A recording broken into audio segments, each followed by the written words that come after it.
In 2015, a studio spent $50 million on a horror movie and lost almost half of it, while another studio spent $4 million and made it back 11 times. This keeps happening in history, and I'm going to show you why more money does not mean better horror movie. Because I think out of all genres, horror is the one where throwing more dollars at the problem isn't going to fix it. Let's start with The Witch. So in 2015, Robert Eggers made The Witch for about $4 million. The entire movie is just a Puritan family standing around in the woods getting slowly destroyed by something they can't see. There's no real jump scares, there's no real loud noises, it's just this dread, and people left theaters genuinely disturbed, which is apparently what you're supposed to feel after a horror movie, and it made $40 million worldwide. That is an 11 times return on investment, which I'm told by financial people, aka the internet, is good. Meanwhile, Guillermo del Toro spent $50 million on Crimson Peak. It had Tom Hiddleston, it had Jessica Chastain, and the sets looked incredible. The ghosts were beautiful, and nobody was scared, because it turns out when you make a gothic romance and market it as horror, people show up expecting to be terrified. Instead, they get a slow period drama with occasional transparent people floating around. It made $75 million,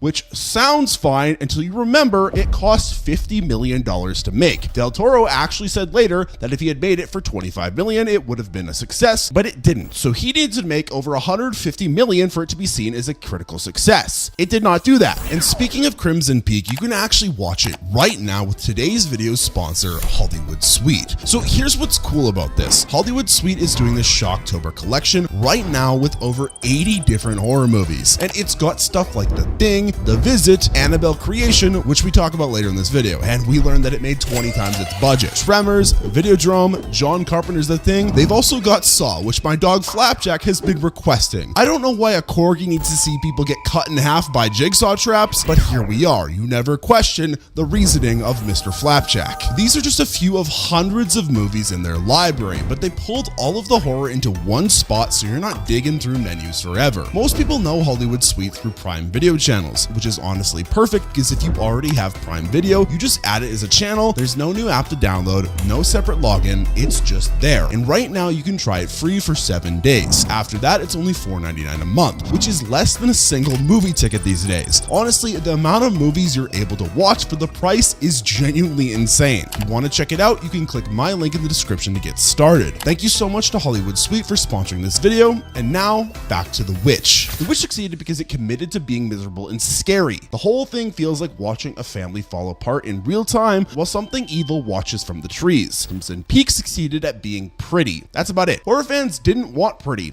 They wanted to feel something, and The Witch made them feel like they needed to go to church after watching. So Del Toro made a beautiful movie that lost tens of millions of dollars, and Eggers made people afraid of goats, and then created a whole career out of it. The studios somehow learned absolutely nothing about this and have made the mistake every single year since. Speaking of, let's talk about M. Night Shyamalan Ding Dong. Shyamalan Ding Dong also made a movie in 2015, which is when things get really stupid for studios, if you can tell by now. He made The Visit for $5 million. It's about two kids visiting their grandparents who start acting weird, and then it gets worse. And then there's a twist, because it's an M. Night Shyamalan Ding Dong movie, so obviously there is a twist. He made it independently after his last few movies bombed so hard, studios wouldn't give him any money anymore. And this movie made $100 million worldwide. People started taking him seriously again because he went back to doing what actually works. Small budget, creepy premise, and a twist that doesn't insult you. The Visit basically saved his career by proving he still knew how to make a movie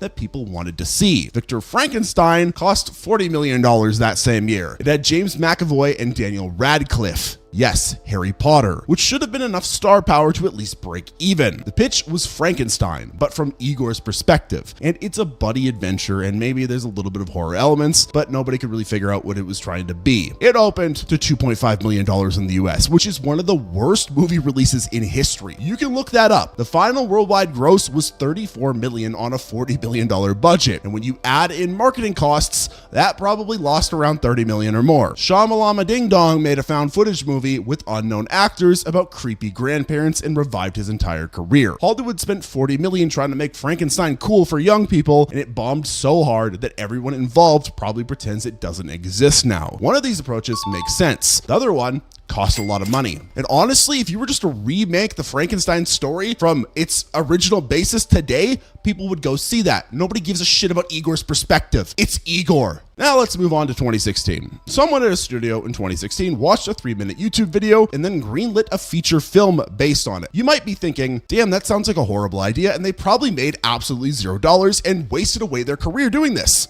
Wrong. That movie was Lights Out. The entire thing is based on the fear of the dark, which I'm pretty sure everyone has at some level, some more than other people, including me. It cost $4.9 million to make. The monster only appears when the lights are off, so the whole movie is just people frantically flipping light switches while something stands in the shadows waiting. And funny enough, this worked, because it made $148 million worldwide, which is 30 times its budget. The director had never even made a feature before. Once again, those studios saw this massive success and learned absolutely nothing by missing the complete point. Pride and Prejudice and Zombies came out that same year. Someone read the book mashup, thought it would translate well to film, and spent $28 million making it happen. It had Lily James, it had zombies, it had the entire plot of Pride and Prejudice, but with the undead walking around in period piece costumes.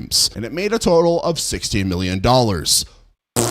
Critics said it was monotonal and flat, and that by the end you forgot what you were watching. It couldn't figure out if it wanted to be a Jane Austen adaptation or a zombie movie, so it ended up being neither. Horror fans were bored, Austen fans were confused, and the movie opened to $5 million domestically and then disappeared immediately. Lights Out scared people by keeping things simple and using the shadows. Pride and Prejudice and Zombies tried to be clever by mashing two things together and assuming that that was enough. One made 30 times its money back. The other lost about $12 million. It is now only remembered as that weird zombie thing that came out when people were already tired of zombies. Now let's talk about The Conjuring. You didn't know, the Conjuring universe made another movie in 2017 for $15 million. Usually, they're not very good, but Annabelle Creation is about how the demon doll became evil in the first place, which is apparently something people wanted to know. They put some orphans in a haunted house, added the doll, and let things get crazy for 90 minutes. It made $306 million worldwide, which is a shit ton of money. The formula for these movies is pretty straightforward. Keep the budget low, hire a director who knows how to build suspense, and don't waste money on big stars, and deliver the scares that fans of the franchise expect. People keep showing up because the movies are actually scary and don't try to be anything else. Look, I don't think any of the Conjuring movies are that good. Are they a decent watch that I'll watch once? Yes, but I know that going into it. They're not trying to be Hereditary. They're not trying to be like the Blair Witch Project. They're just trying to be a scary-ish movie that average people are going to be terrified of and make their money back on. Sony looked at that and decided to adapt The Dark Tower, which is Stephen King's 8-book series that spans multiple genres and has a massive fan base. They spent $60 million on this, hired Idris Elba and Matthew McConaughey, and then tried to fit the entire story into 95 minutes. It's also rated PG-13, which should tell you everything you need to know about how that went. The movie made $113 million worldwide, which sounds okay until you realize it cost $60 million to make and probably another $60 million to market. Most mainstream movie budgets, like half of the money goes to marketing. So just always keep that in mind, which means that Sony lost a significant amount of money on a movie they thought would launch an entire franchise. They had planned sequels, a TV series, and everything. All of it got canceled immediately. Marvel has ruined movies. Like, we're finally in an age where like the Marvel hype is over and we're finally getting standalone stories that are good, but the whole cinematic universe thing just made everyone want to do one, and they all were horrible, and even Marvel couldn't keep it good because after Endgame it just went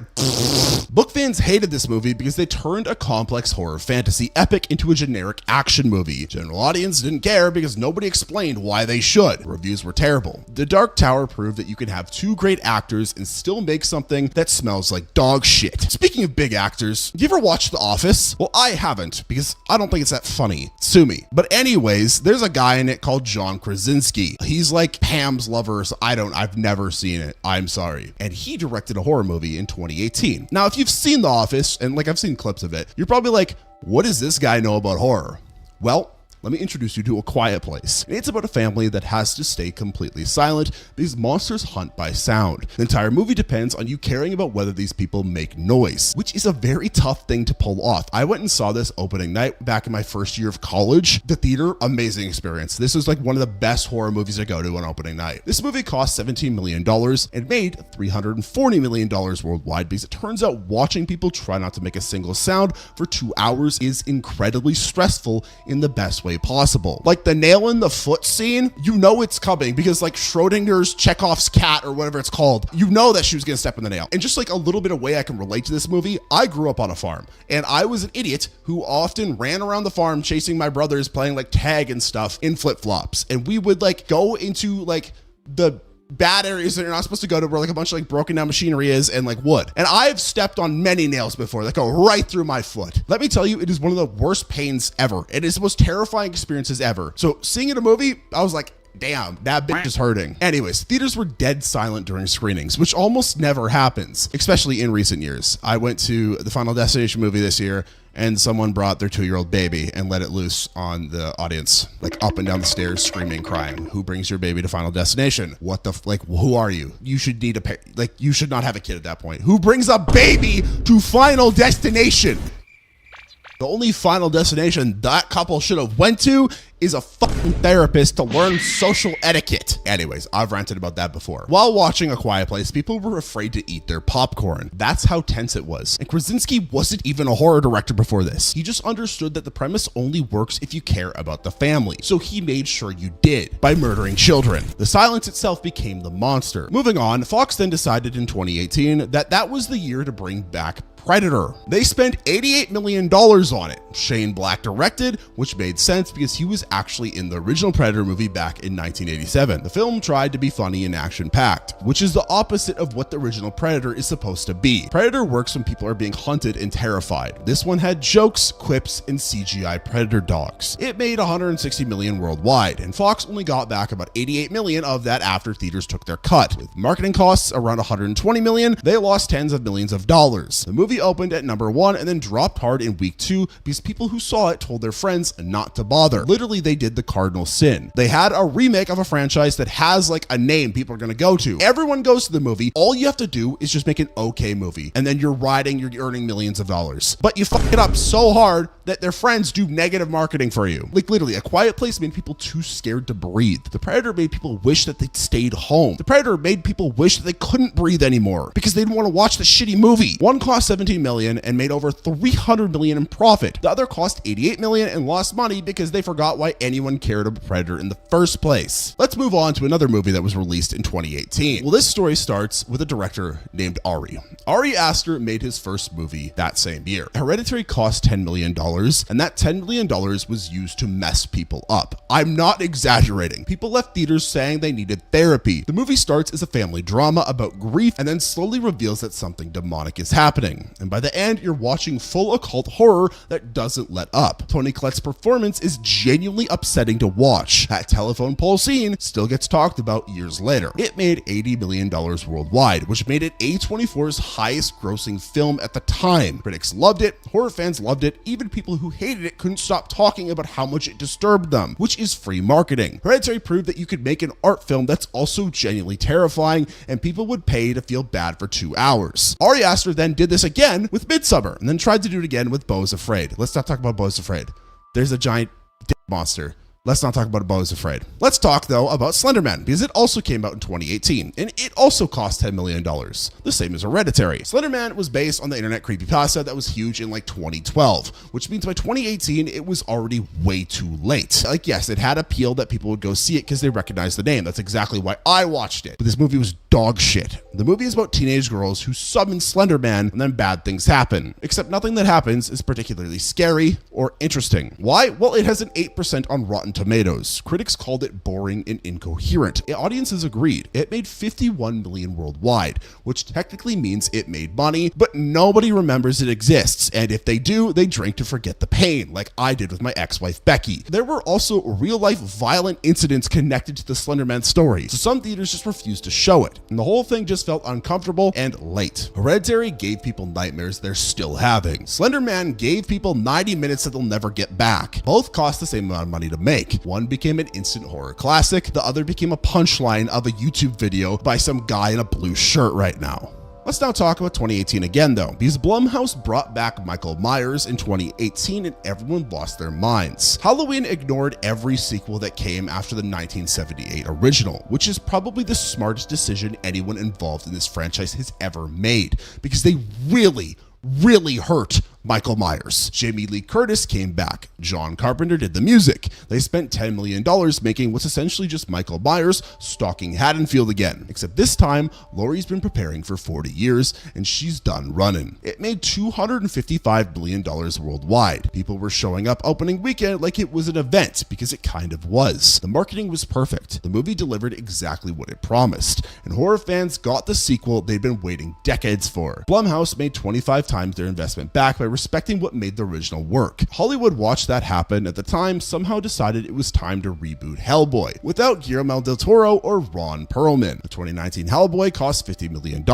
David Harbour plays Hellboy, which is fine, but the whole movie feels like nobody involved actually wanted to make it. There were reports of fighting on set, studio interference, and a general sense that this thing was doomed from the start. It tried to be gorier and more R-rated than del Toro's version, but being R-rated doesn't automatically make something good. It just means there's a lot more blood on a shitty product. Critics destroyed it, audiences ignored it, and it made $44 million worldwide, which means it lost around $4 million when you factor in marketing. Some outlets called it a well-deserved failure, which is harsh, but probably accurate. The movie opened to $12 million domestically and then disappeared within weeks, never to be seen again. Have you ever thought about Hellboy since? No. If you did, it was the originals, not the remake. Halloween worked because it gave fans exactly what they wanted. Hint, that's all you have to do. Literally, how to make a horror movie, don't fuck it up. Just basic slop works. Like, we will buy basic slop. Any studio executive watching this, you don't have to reinvent the wheel. If you do, that's great. Just make sure you know what you're doing, but you don't have to. Just don't make it shitty. And Hellboy failed because it gave fans nothing they asked for. One made a fortune by bringing back an icon the right way. The other killed the franchise by forgetting why anyone liked it in the first place. Let's now talk about Jordan Peele and his second horror movie that he made in 2019. Us is about a family that gets attacked by evil versions of themselves who live underground and want to murder everyone. It's weird.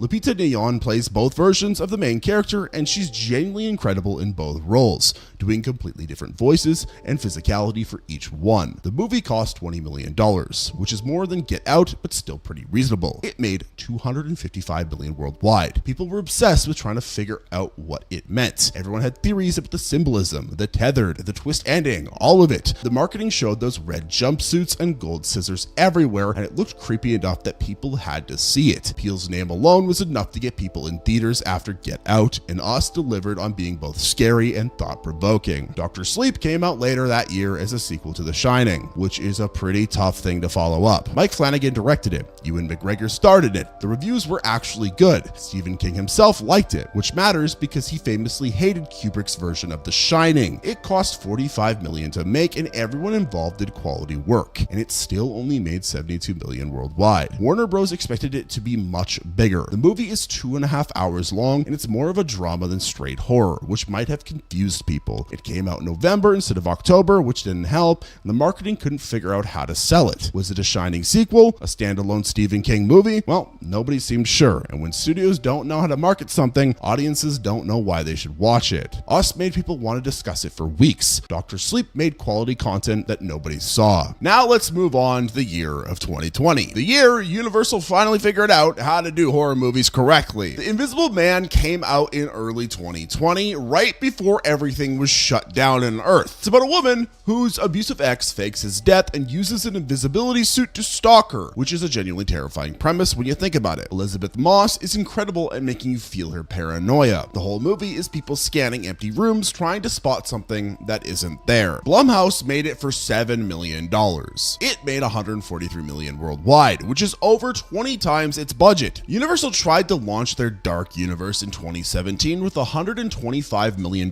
Mummy movie that completely bombed. And then they made this for $7 million and it worked perfectly. Turns out you don't need massive budgets for monster movies. You just need a good story. Empty Man also came out in 2020, and I'm willing to bet that you've never even heard of it. It's not even a bad movie. It's a pretty good movie. It cost $16 million to make though, and Disney bought Fox and apparently had zero faith in this movie because they gave it almost no marketing and dumped it into theaters during the pandemic when nobody was going to movies anyways. It made $4 million worldwide. No, that is not a typo. $4 million on a $16 million budget. The few people who did see it apparently thought it was actually pretty interesting and weird, which is great, and I am one of those people. But that doesn't matter when the studio releases your movie like they're trying to bury evidence. It opened to $1.3 million domestically, which means roughly 7 people saw it. The Invisible Man proves that you can reinvent classic monsters with tiny budgets. The Empty Man proved that the only thing empty is the studio executives' pockets, because goddamn, if you make a cool movie, you should market it. Now let's move on to 2022. 2022 had a movie about a cursed smile that people just couldn't stop watching. Smile is basically a virus that gets passed from person to person, and once you have it, you see something grinning at you until it kills you within a few days. Paramount was gonna put it straight to streaming, but test audiences liked it so much that they changed their minds and gave it a theatrical release, which was a smart move because it cost $17 million to make and ended up making $260 million worldwide. The marketing campaign here was genius. They hired actors to sit at baseball games and just smile creepily behind home plate while on camera. People noticed. It went viral. Everyone was talking about this weird horror movie before it even came out. And when people finally ended up seeing it, the actual movie delivered enough jump scares and unsettling imagery to make them recommend it. During the same year, our favorite friends Blumhouse remade Firestarter that same year for $12 million. If you didn't know, Stephen King wrote the original book. Drew Barrymore was in the 1984 movie, and this version had Zac Efron as the dad of a girl who can start fires with her mind. That would have been my favorite superpower if I was 8 years old. Anyways, the government wants to capture her, which is the plot, and the whole thing feels lifeless despite being about a child who can burn things by thinking about it. That should be pretty hard to mess up. It made around $15 million total. Blumhouse released it in theaters and on Peacock at the same time, which tells you they knew it wasn't good enough to stand on its own. Critics have given a 10% on Rotten Tomatoes, and audiences don't give a shit about it. The movie opened to less than $4 million domestically, and nobody talked about it after that. Smile made people afraid to see strangers grin. Firestarter made people forget Stephen King even wrote it. Both were low-budget movies. One understood, though, that you need to hook people with something they just can't ignore. The others just existed and hoped someone would notice. Let's now move on to a horrible horror movie that made a shit ton of money about a teenage robot. Yes, a robot doll did a TikTok dance, and it made the studio $180 million. Megan came out in January 2023. It is about an AI doll that becomes obsessed with protecting a little girl and then starts killing anyone she sees as a threat. I went and saw this opening night because I thought this was a cool concept. What I didn't realize is that this is a baby horror movie meant for those in middle school. I will admit it was okay, but if I was in middle school, I probably would have liked it more. I was in that theater with the other person I was with, and we both noticed that every other person at theater was like tiny.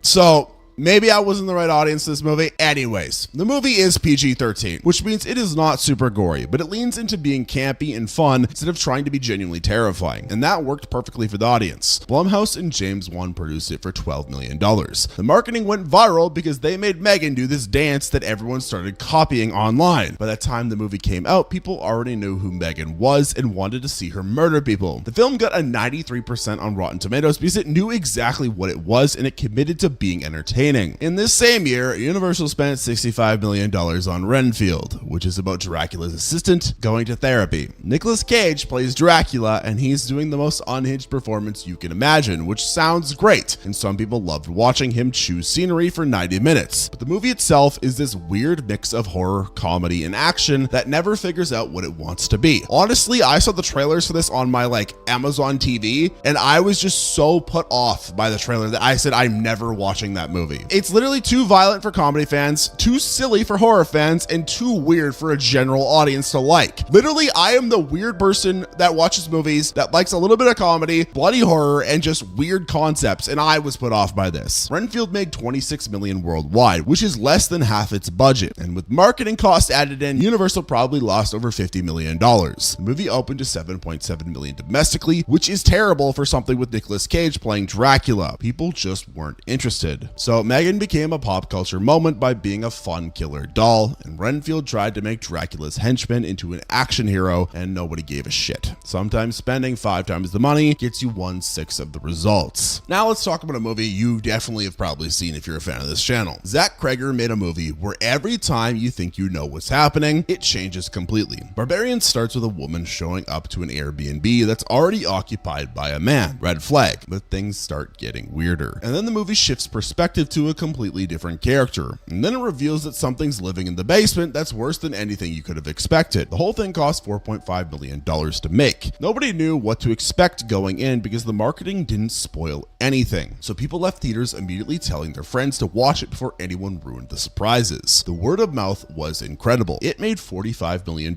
worldwide, which is 10 times what they spent, and Kreger became someone studios are now paying attention to. His previous work was actually mostly comedy. This was his first horror film. The Turning came out in 2020 as an adaptation of The Turn of the Screw. It had Finn Wolfhard from Stranger Things and Mackenzie Davis. It's a gothic horror story about a nanny working in a creepy house with weird kids. Classic setup. The movie cost $14 million to make, and it made $18.5 million, which sounds like it did better than break even until you remember marketing exists. But here's the real problem. The movie just ends without resolving anything. It's not an ambiguous ending. It literally just stops. Audiences were so mad about it that they gave it an F cinema score, which is extremely rare. When you get an F, it means people feel actively insulted that you genuinely wasted the time of their life that they had to watch this movie. The movie opened to almost $7 million and then died immediately because everyone who saw it told everyone else to avoid it. Barbarian kept surprising people and they loved it. The Turning stopped explaining itself and audiences revolted. One director understood you need to earn your twist. The other forgot to write an ending altogether and should probably be fired. Now let's talk about the ultimate dream of every horror YouTuber, when they are able to make their own smash hit horror movie. 2 YouTubers from Australia made a horror movie about a haunted hand, and you now know it as Talk to Me. Talk to Me was their first feature film. Danny and Michael Filippo, that usually post videos under their YouTube channel, Raka Raka, usually make comedy videos, but they decided to direct a movie where teenagers pass around an embalmed hand that lets you talk to dead people if you hold it. Naturally, this goes extremely wrong. The movie cost 4.5 million Australian dollars, which is about 3 million USD. It's genuinely upsetting in ways you don't expect. It made 90 million worldwide. A24 picked it up after it played at festivals, and people wouldn't shut up about how intense it was. The opening scene alone is enough to make you uncomfortable, and then it gets worse from there. Young audiences especially connected with it because the whole thing feels urgent and raw, not polished and corporate. These first-time directors made 18 times their budget back. Meanwhile, Universal spent 45 million on The Last Voyage of the Dementor, which is about Dracula killing everyone on a ship. The concept sounds great. It's one chapter from the original Bram Stoker novel, expanded into a full movie. Dracula picks off the crew one by one during the voyage to England. It's a tense, claustrophobic classic horror setup, except the movie is weirdly repetitive and you already know how it ends because it's Dracula. He wins, everyone dies. There's not much suspense when the outcome is in the title. It made 21 million worldwide, which is less than half the budget. The Universal lost an estimated $80 million when you add marketing costs. The movie opened to 6.5 million domestically, which is rough. And it disappeared fast because word of mouth was basically it's fine, but it's boring. Talk to Me gave people something new to be scared of. Dementor gave people a history lesson about a boat trip that doesn't end well. One cost almost nothing and became a phenomenon. The other sank with $45 million on board. Now let's talk about our good buddies Blumhouse again, because they made a movie about a deadly game of Truth or Dare and everyone hated it. Truth or Dare cost $3.1 million. The premise is a group of college students plays Truth or Dare, and it turns turns into a supernatural curse that forces them to keep playing or die. The demon face that shows up looks ridiculous. The Snapchat filter joke started immediately. Critics absolutely destroyed it, giving it a 15% on Rotten Tomatoes, and it made $95 million anyway, because why the f not? Teenagers didn't give a shit if it was that bad. They wanted a scary movie to see with friends on a Friday night, and this one had a simple hook and a PG-13 rating. Every teenager has played Truth or Dare, so it was appealing. Blumhouse released it on Friday the 13th in April, which is also decent marketing, and the movie opened to $19 million and kept making money because the target audience showed up. That's a 27 times return on investment for a movie that's objectively dog shit. Winchester came out around the same time about an actual haunted mansion in California. I hate this movie, by the way. I think this movie is so bad. I saw it in theaters and I regret every single moment I spent watching that movie. So bad. Anyways, Helen Mirren plays Sarah Winchester, who built this massive weird house to appease the ghosts of people getting killed by Winchester rifles. The real house is genuinely bizarre, with stairs leading nowhere and doors that open into walls. It's a great setup for a horror movie, and they spent somewhere between $3.1 million and $85 million depending on which source you believe. And honestly, both numbers are possible, because it is a horrible movie, so it could have been made for $3.5 million. Or it's a horrible movie, so they spent a shit ton of money and wasted it. It made $41 million worldwide. If the budget was actually $3.5 million, that's fine. It's actually pretty good. If it was anywhere near $85 million, that is a catastrophic failure. Critics gave it a 13% on Rotten Tomatoes. The movie is slow and not scary despite being set in one of America's most famous haunted locations. Based on my review of the movie and what everyone I've talked to said about this movie and how much marketing was behind it, I'm gonna guess the budget was up there and it was a catastrophic failure. Truth or Dare was trash that made money. Winchester was a potentially expensive movie that wasted a perfect horror setting. Sometimes audiences don't care about quality. The premise is simple enough. Now let's move on to our favorite franchise that we talked about last time, Evil Dead. Evil Dead moved out of the cabin this time and into an apartment building. Evil Dead Rise cost $19 million to make, and it's the highest grossing film in its franchise. They took the demonic possession and gore that the series is known for and put it in a rundown Los Angeles apartment with a single mom and her kids. The movie is extremely violent. There's a scene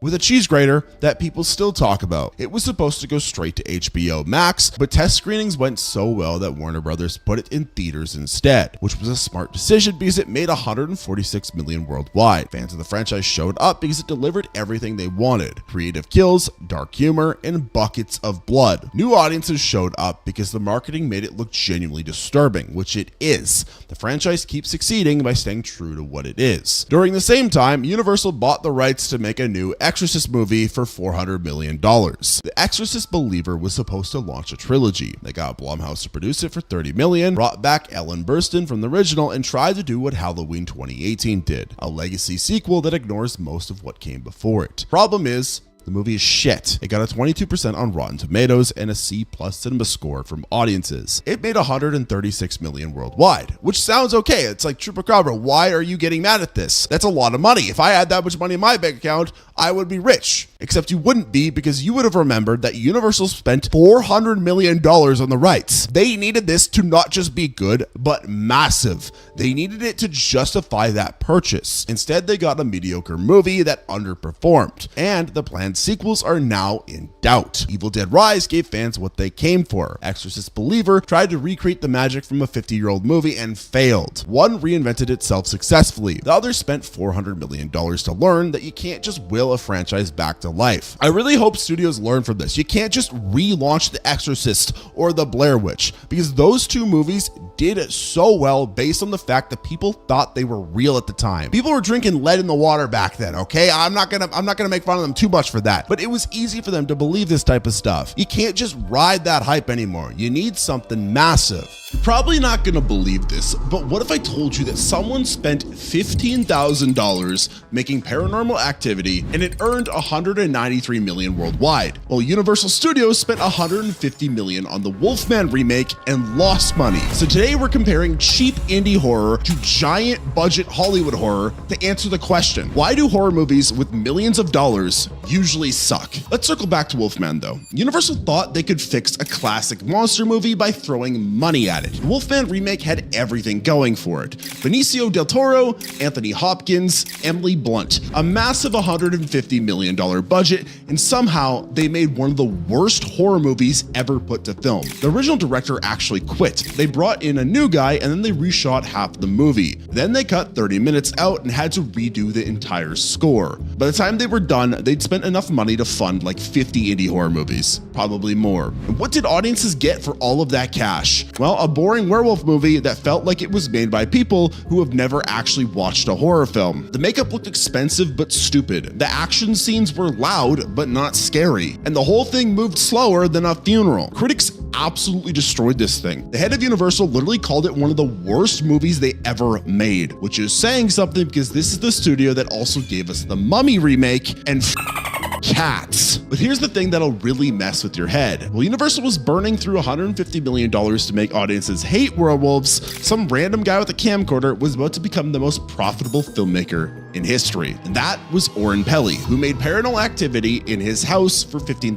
$15,000, yes, you heard that right. That is less than most people spend on a used car. He used his friends as actors, a single camera, and basically no special effects. The entire movie is just two people sleeping while a demon slowly loses its mind in their kitchen. Doors creak open, sheets move a little. Someone walks downstairs and the camera stays upstairs, showing you absolutely nothing. Somehow, this becomes the scariest thing anyone had seen in years. Paranormal Activity made $193 million worldwide. Let me do that math for you. That's a $433,000 return on investment, which means Oren Peli accidentally created the most profitable horror movie in history while probably eating ramen noodles for dinner every night during filming. The genius part? Your brain does all of the work. The movie shows you almost nothing scary, so your imagination fills in the blanks with whatever terrifies you the most. It's cheaper than hiring special effects artists and way more effective. Meanwhile, audiences who watched this thing were genuinely afraid to go to sleep afterwards. People were calling their friends at midnight asking if they could crash on their couch because they didn't want to be alone in their bedroom. A movie made for the cost of a decent vacation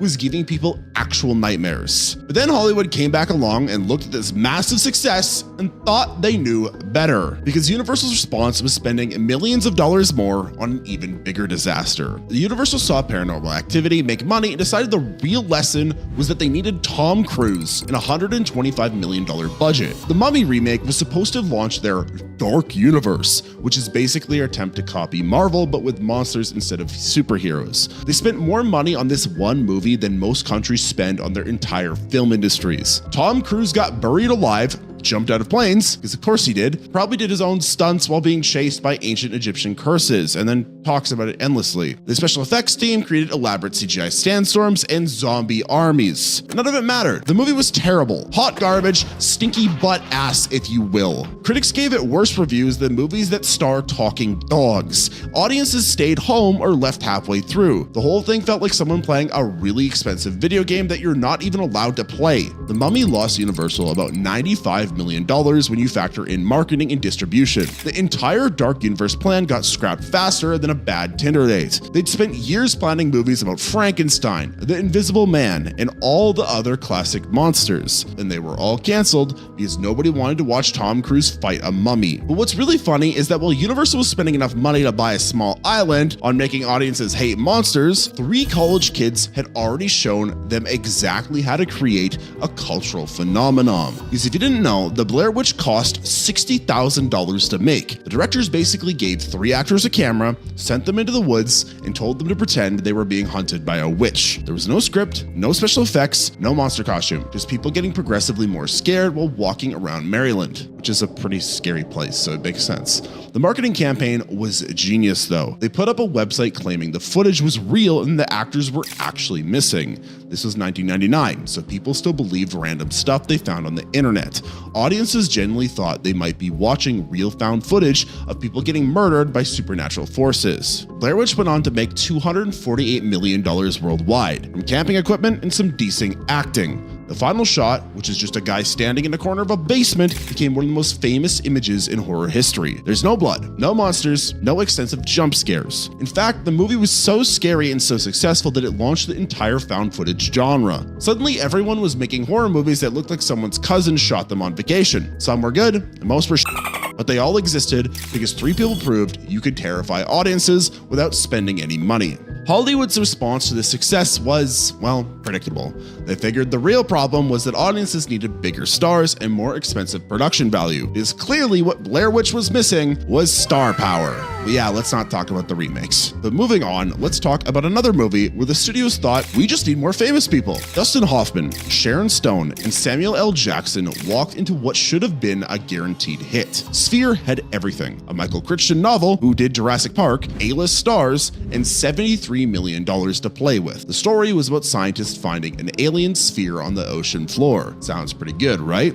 Wrong. The movie was so boring that audiences started leaving halfway through, and these were people who paid money to see Dustin Hoffman talk to a floating ball for 2 hours. The film made about 50 million worldwide, which means it lost money faster than I do at the casino. Critics destroyed it. They said Sphere felt old and tired, even though it was supposed to be about cutting-edge alien technology. The big reveal at the end left everyone confused instead of scared. People walked out of theaters asking their friends what just happened, and not in a good way. And the really painful part? Other movies had already done these ideas better and cheaper. Sphere was basically expensive fan fiction of better sci-fi films. Hollywood took a proven author, famous actors, and a huge budget, then somehow made something that looks like a knockoff. But let's now move on to a movie that didn't cost that much money, and yet it is one of the most famous horror movies out there today. It all starts with John Carpenter. John Carpenter had $320,000 in 20 days to make the first Halloween movie. No famous actors except Donald Pleasence,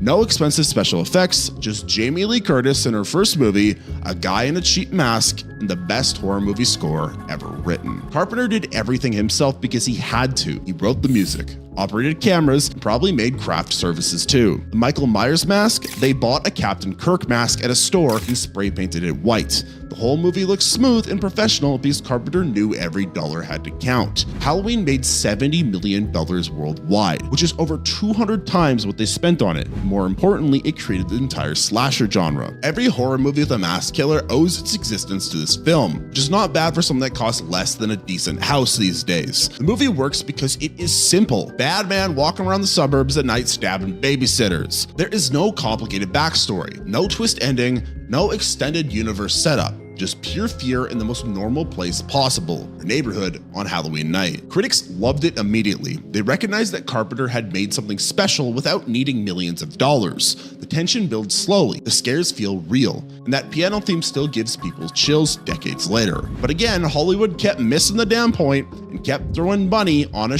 fire. Because cue another big budget horror movie that was horrible. Let's take Jamie Lee Curtis and Donald Sutherland and put them on a ship with alien robots and somehow make the most boring movie possible. Well, that's Virus in a nutshell. Universal spent $75 billion on what amounts to Alien on a boat, except Alien was actually scary. The plot involves people finding an empty ship that's been taken over by murderous alien technology. Sounds decent until you actually watch it and realize the alien effects look worse than a high school play. The robots are laughably bad. The action scenes drag on forever, and the whole thing feels like everyone involved was just cashing their paycheck. Virus made $30 million worldwide. Jamie Lee Curtis herself has called it the worst movie she's ever made, which is saying something because she's been in a lot of movies. When your lead actor publicly trashes your movie, that's usually a sign you've made some poor choices. Roger Ebert hated this movie more than almost any film he's ever reviewed. That's impressive considering the man watched thousands of terrible movies for a living. Critics said Virus was derivative, boring, and pointless, which is basically everything you don't want people to say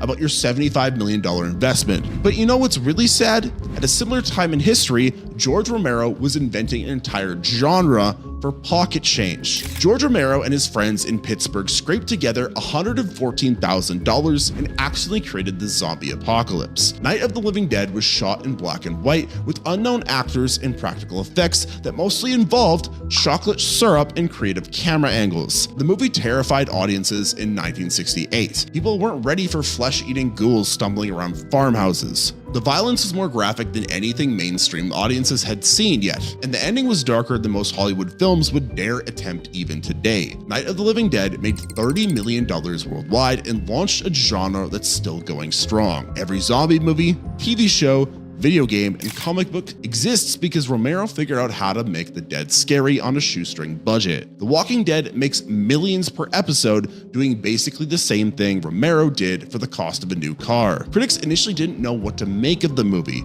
Some were disgusted by the violence, others recognized it as something revolutionary. Today it's considered one of the most important horror films ever made. In fact, the Library of Congress preserved it as culturally significant, which is probably not something the filmmakers expected when they were making fake blood in someone's backyard. The casting was groundbreaking too. Dwayne Jones as the lead was unfortunately something you wouldn't see much for 1968, and added layers of social commentary that made the films even more powerful. But of course, modern studios learned nothing of this, just kept remaking better movies for millions. Body-snatching aliens should be an easy win for horror movies. The concept is simple. Alien spores make people emotionless zombies. You have to figure out who's been replaced. It worked great in the 1950s, the 1970s, and the 1990s versions. But naturally, Hollywood decided to remake it again in 2007 with Nicole Kidman and Daniel Craig. They had $80 million to work with, which should have been more than enough to make people scared of their neighbors. Instead, they made something so forgettable that most people don't even remember it exists. The invasion went through multiple directors, rewrites, and reshoots. The studio wasn't happy with the original cut, so they brought in the people who made The Matrix to add more action scenes,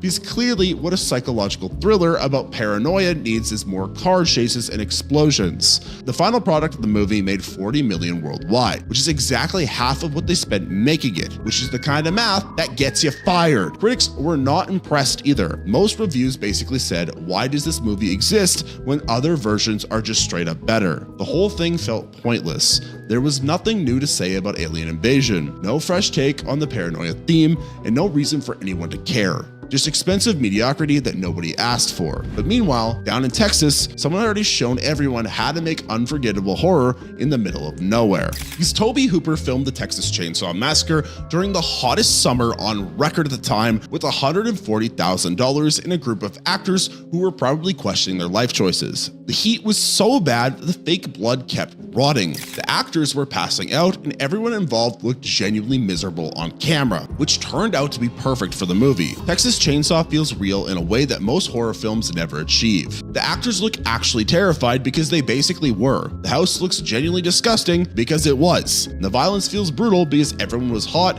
tired, and fed up with the whole production. The movie follows 5 friends who wander into the wrong part of Texas and meet Leatherface and his cannibal family. It's simple, mean, and relentless. No jokes, no hope, no happy ending. Just pure nightmare fuel that leaves you feeling like you need a shower afterwards. The Texas Chain Saw Massacre made over $30 million worldwide at first, which is more than 200 times what they spent making it. The film went on to be banned in several countries and was pulled from theaters, and it absolutely terrified audiences who thought they were just watching another cheesy horror film. Critics initially didn't know what to make of it either. Some called it garbage, others recognized it as something special. Today it's considered one of the greatest horror films ever made, which is not bad for something that felt like everyone was dying of heat stroke while filming. But art house directors thought they could improve on this formula with just fancy visuals. Gore Verbinski decided to make a big budget art house horror film, which sounds great in theory. The Cure for Wellness had gorgeous cinematography, creepy Swiss locations, and $40 million to create something genuinely disturbing. The story follows a guy who gets trapped at a wellness center where the treatments are way worse than whatever you came in with. If you don't know, Verbinski is the director of the first Pirates of the Caribbean movie, so he knows how to make entertaining films. A Cure for Wellness looks amazing. Every shot is carefully composed. The atmosphere is thick,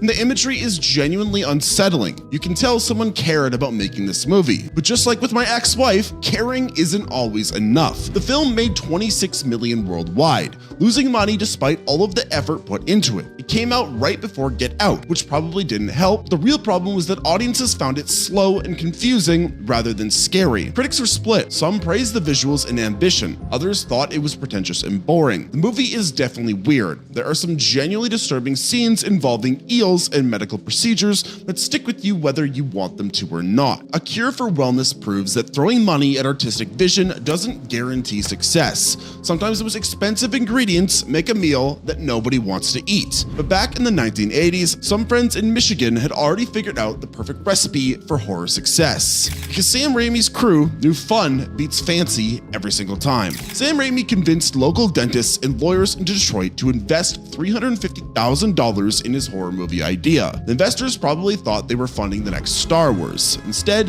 they got 5 college kids getting tormented by demons in the most over-the-top way possible. Raimi and Bruce Campbell built their own camera rigs out of wood and shot the whole thing in an actual abandoned cabin. The special effects were corn syrup, food coloring, and whatever they could find at the hardware store. Campbell spent most of the shoot getting covered in fake blood, while Raimi tried increasingly ridiculous ways to scare the audience. The result was pure insanity. The Evil Dead is part horror movie, part Three Stooges routine, and completely unique. The camera flies through the forest like it's possessed, characters get attacked by their own hands, and the whole thing builds to a finale that's both terrifying and hilarious. Stephen King saw an early screening and called it the most original horror film of the year. That quote ended up on all the posters and probably sold more tickets than any expensive marketing campaign could have. When the master of horror endorses your low-budget splatterfest, people pay attention. The Evil Dead made about 29 million worldwide and became a cult classic that's still influencing filmmaking today. It launched Raimi's career, made Bruce Campbell a horror icon,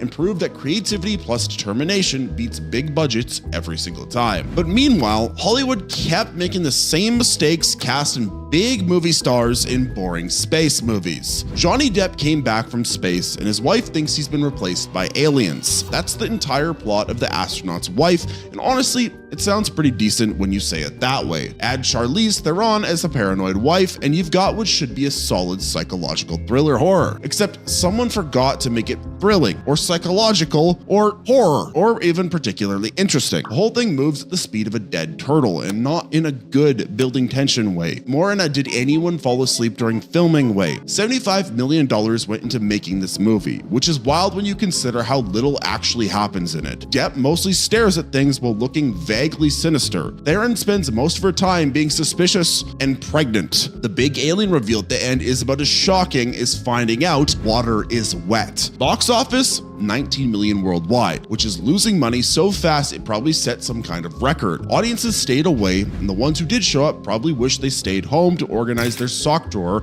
or do something else productive with their life. The real tragedy is that this exact same story has been done better and cheaper multiple times. Rosemary's Baby covered the Is My Husband Evil angle. Invasion of the Body Snatchers handled the alien replacement theme. The Astronaut's Wife just combined them badly and called it a day. But maybe the secret to horror is that you don't need a lot of money. Maybe you just need to be a little bit smarter than your competition. Here's a horror concept that sounds ridiculous when you explained it. A sexually transmitted demon that walks towards you forever until it kills you. The only way to get rid of it is to sleep with someone else and pass it along. Also, it can look like anyone, so you never know if that random person walking behind you is just a normal human or your death monster. David Robert Mitchell made It Follows for $1.3 million, which these days barely covers craft services on a Marvel movie. But Mitchell understood something that big studios keep missing. The best horror comes from taking normal situations and making them terrifying. The movie turns everyday life into a nightmare. Walking to school becomes scary.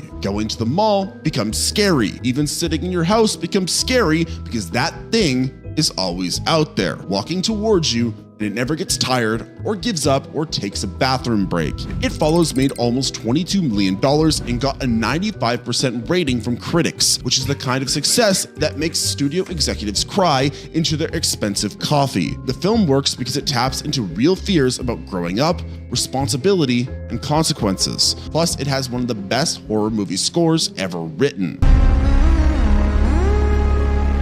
The genius part is how simple it all is. There is only one rule. The monster follows you, that's it. There is no complicated backstory, no twist ending, no sequel setup.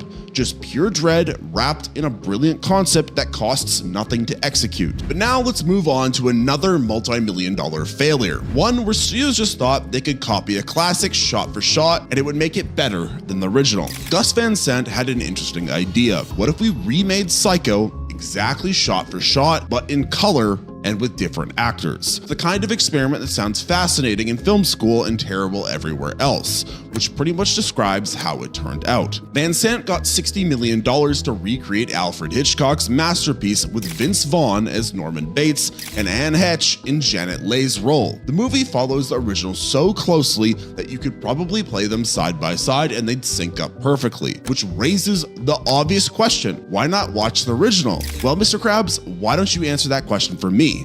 Hello, I like money. Nobody with a brain could answer that question, including audiences who stayed away in massive numbers. The remake made $37 million worldwide, which means Universal lost money copying one of the most successful films ever made. Yeah, that takes some real talent. Vince Vaughn tried his best, and God, I love Vince Vaughn. He's a hot man. But Norman Bates isn't really a Vince Vaughn character, you know? He's more of a guy who makes you uncomfortable at parties character, which Vaughn is definitely not, except in Brawl on Cell Block 99. That movie makes Vince Vaughn terrifying. You don't realize how tall Vince Vaughn is until you see this movie. I'm a tall guy. I'm 6'2". It makes me terrified. This is an amazing movie, by the way. I'm gonna watch this tonight again. It's such a good movie. Anyways, back to the Psycho remake. The famous shower scene got recreated with all the same camera angles and cuts, except it felt more awkward than terrifying. Critics were baffled. Some called it a pointless exercise. Others found it weirdly fascinating. Most just wondered why anyone thought this was a good use of time and money. The whole thing proved that you can't recreate magic by copying the recipe exactly. But Robert Eggers showed how to honor the past without just copying it directly. Robert Eggers spent $4 million recreating 1630s New England so accurately that the actors had to learn how to speak in period dialect, which follows a Puritan family who gets banished from their village and builds a farm next to a forest that may or may not contain actual witches. Eggers didn't just make a movie set in the past. He basically time traveled. Everything from the costumes to the way people talk to the tools that they use is historically perfect. The family built their house by hand using 17th century techniques. The dialogue comes straight from actual Puritan writings and court records. The attention to detail paid off. The Witch made over 40 million worldwide and got raving reviews from critics who appreciated someone actually caring about their craft. The film feels genuinely old and strange in the way that most period pieces never achieve. The horror comes from paranoia and religious fear rather than jump scares or gore. You're never quite sure if the witch is real or if this family is just losing their minds in isolation. Either option is pretty terrifying when you're watching it happen to people who feel completely real. Anya Taylor-Joy got her big break playing the teenage daughter, and she's perfectly cast as someone caught between childhood and whatever horrible thing adulthood turns out to be. The whole cast commits completely to the world Eggers created, which makes everything feel authentic and unsettling. Let's go back though to another horrible multi-million-dollar space horror disaster. For the 6th time, space horror sounds easy enough. Put people on a ship, add mysterious alien threat, watch the screaming begin. Supernova had $90 million in a simple premise. Crew responds to a distress call. Bad things happen, should have been straightforward. Instead, it became one of the most chaotic productions in film history. The original director quit and disowned the movie. MGM panicked and hired another director for reshoots. Well, that didn't work either, so they brought in Francis Ford Coppola to re-edit the whole thing. Coppola made bizarre changes, including digitally swapping actors' faces in love scenes, which is exactly the kind of thing that happens when movies go completely off the rails. All of this tinkering and panic resulted in a movie that just made no sense. Characters appeared and disappeared for no reason. Plot points were introduced and then abandoned. The expensive special effects looked pretty cool, but served no story purpose whatsoever. Supernova earned $14 million domestically against that massive budget. That is not just a flop, that is a generational L that probably traumatized some accountants. Critics were merciless. The movie was boring, confusing, and pointless all at once. The film had everything studios think makes a successful movie. Big budget, space setting, recognizable actors, fancy effects, but none of it mattered because the basic story fell apart during production. Too many cooks in the kitchen really did spoil this particular soup, and audiences could tell something was deeply wrong. But now let's go to the land of Down Under to talk about one indie Australian filmmaker that defied all the odds. Jennifer Kent figured out how to make one of the scariest movies ever made using an Australian house, $2 million, and a screaming child. The Babadook follows a single mother dealing with her difficult son who becomes convinced that a monster from a children's book is stalking their family. This genius move was making the monster a perfect representation of grief and depression. The Babadook feeds on exhaustion, anger, and despair, which are emotions that any parent dealing with loss can understand immediately. Kent didn't need expensive creature effects because the real horror was psychological. Critics went absolutely wild for this movie. It had 98% positive reviews, which is basically unheard of for horror because critics hate horror. The Babadook became required viewing for anyone who wanted to understand modern horror. Film schools started teaching classes about it. The creature itself is unforgettable. A tall, shadowy figure in a top hat who speaks in rhymes and never goes away. Kent achieved this iconic look through practical effects and careful cinematography rather than CGI. The book that introduces the Babadook was handmade by Kent herself, which adds to the film's authentic crafted feel. $6.7 million worldwide might not sound impressive compared to Marvel numbers,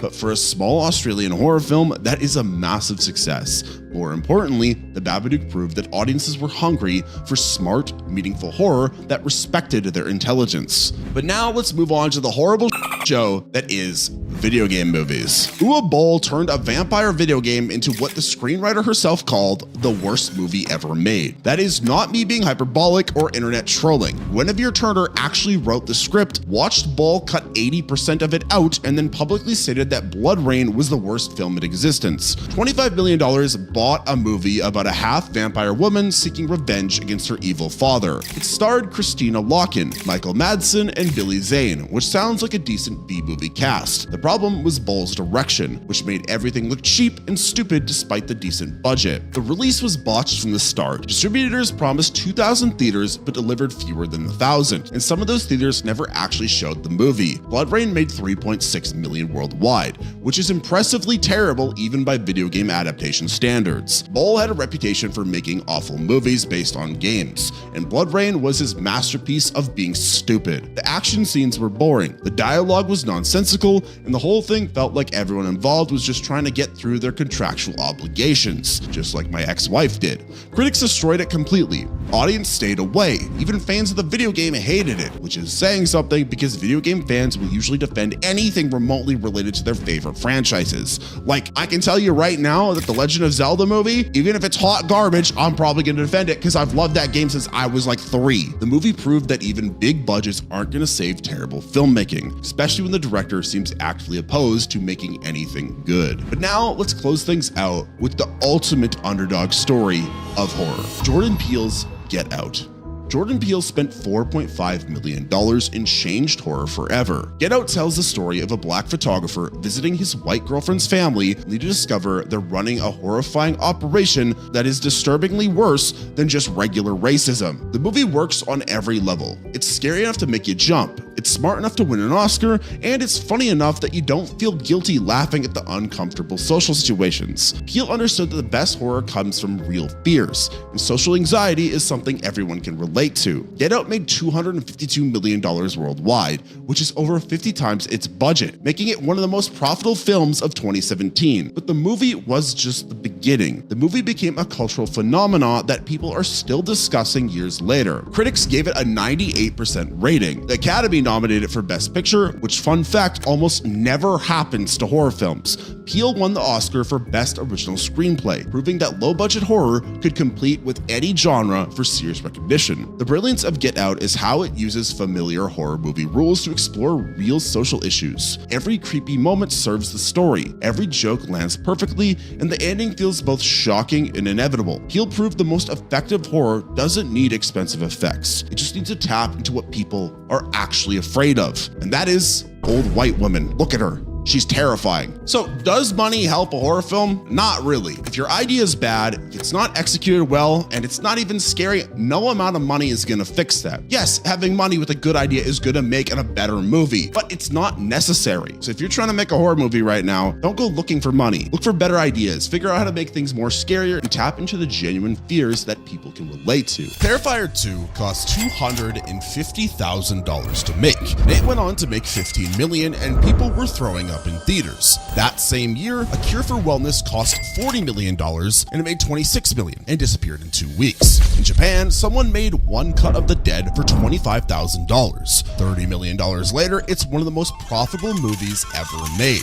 Meanwhile, Lionsgate spent $28 million on Pride and Prejudice Zombies, and it made $16 million and killed the entire zombie genre. This happens every single year. By the end of this video, I'm going to show you exactly why big budgets are ruining horror movies and why the cheap ones just keep winning year after year. So let's start with what might be one of the most embarrassing examples of this. Pride and Prejudice and zombies. Someone looked at Jane Austen and thought, you know what this needs? Rotten corpses. And then they spent $28 million on that idea. The movie came out in 2016 and made $16 million worldwide. $16 million on a $28 million budget. And now, I'm not very good at business, but that's not good. That is not even close. That is not even half. And this wasn't some weird indie experiment that nobody had heard about before. Lionsgate put it in theaters. They had Lily James and Matt Smith in it. They shot period costumes and had fight choreographers and built the entire sets to look like old England, but with zombies walking around. The whole pitch was basically, what if Darcy could also kick ass? Apparently the answer was, nobody gives a fuck.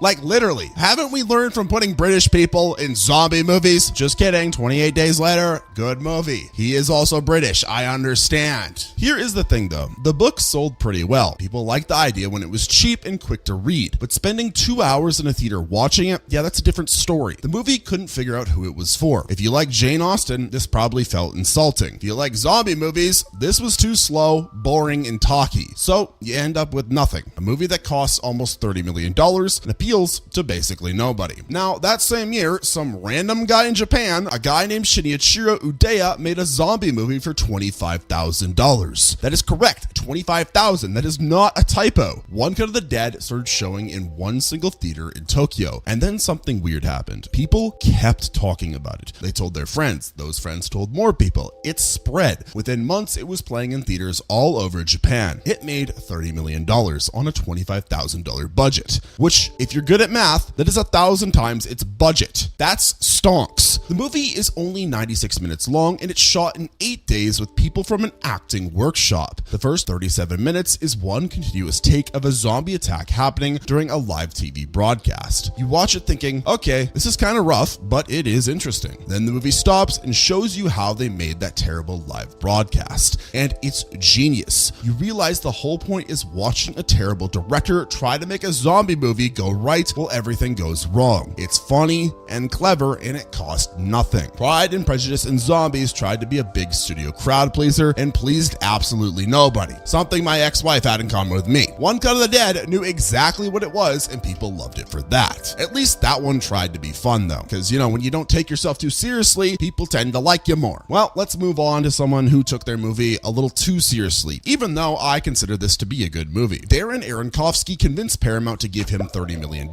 and Jennifer Lawrence so he could make a movie where she plays Mother Earth being destroyed by humanity. That's what Mother is. It's an allegory. He said this openly, and Paramount marketed it as a regular horror movie because how else do you sell that? And honestly, this movie's marketing is frankly just horrible. I put off watching this movie for so long just because I thought the cover image was so boring. Any sort of synopsis I could read that didn't give away the entire plot, it didn't seem like my cup of tea. But I watched it, I was like, damn, this is a really good movie. It is marketed so horribly. The movie came out in September 2017, and audiences were so mad about it that they gave it an F cinema score. An F. Do you know how rare that is? Cinema score polls opening night crowds who are usually the most excited people. These are fans who showed up first thing, and they hated it so much they gave it the worst possible grade. People walked out. The ones who stayed were furious. They thought they were getting a creepy thriller about a woman being gaslit in her home. Instead, they got biblical chaos and a baby being eaten and Jennifer Lawrence's heart being ripped out while people worship it. The movie made $44 million worldwide, which sounds okay until you remember it cost $30 million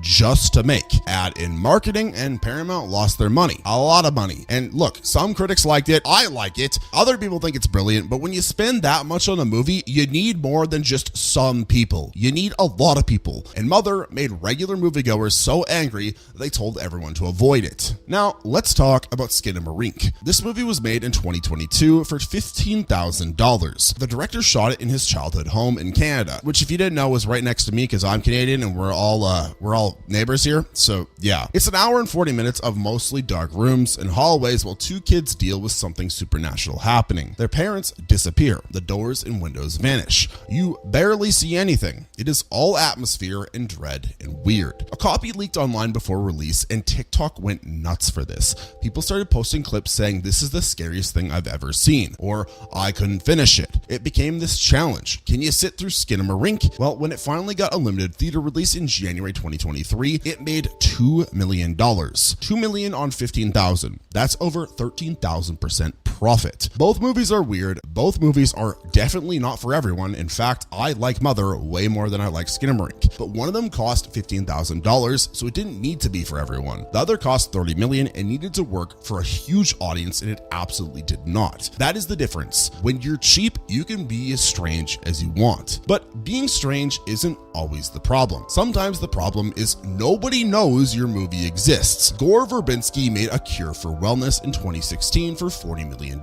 He shot it in real German castles. The movie looks incredible. The production design is beautiful. There are these huge elaborate sets with creepy medical equipment and eels everywhere and this whole gothic atmosphere that actually works. Critics who liked it really liked it, but cry me a fucking river because it made $26 million worldwide. Look, hot take, your movie can look amazing, but if it is boring and nobody watches it, what is the point? I feel like directors gotta learn this. And obviously I am just a YouTuber behind a camera that gives his opinions, but like, it's gotta be entertaining. I know that at least, right? Fox released it in February 2017 with almost no marketing. The trailers were confusing. Is it a thriller? Is it a horror? Is it about a spa or a conspiracy or body horror? Is it some weird video that should be on a website nobody should be going on? Nobody could tell. And then a week later, Get Out came out and everyone forgot A Cure for Wellness existed. In fact, you probably don't even know this movie exists. How many of you have never even heard of this movie? Let me know in the comments below. How many of you know about Get Out? I'm gonna guess about like 99% of you. And the other percent, if you don't know about Get Out, you're probably racist. Just kidding. That's a joke, guys. Don't take it too seriously. It's just a joke. Anyways, it opened at number 10. It was just gone. And you can't blame audiences for not showing up to something they didn't know about. Fox clearly didn't believe in it because they dumped it and moved on, just like my ex-wife did.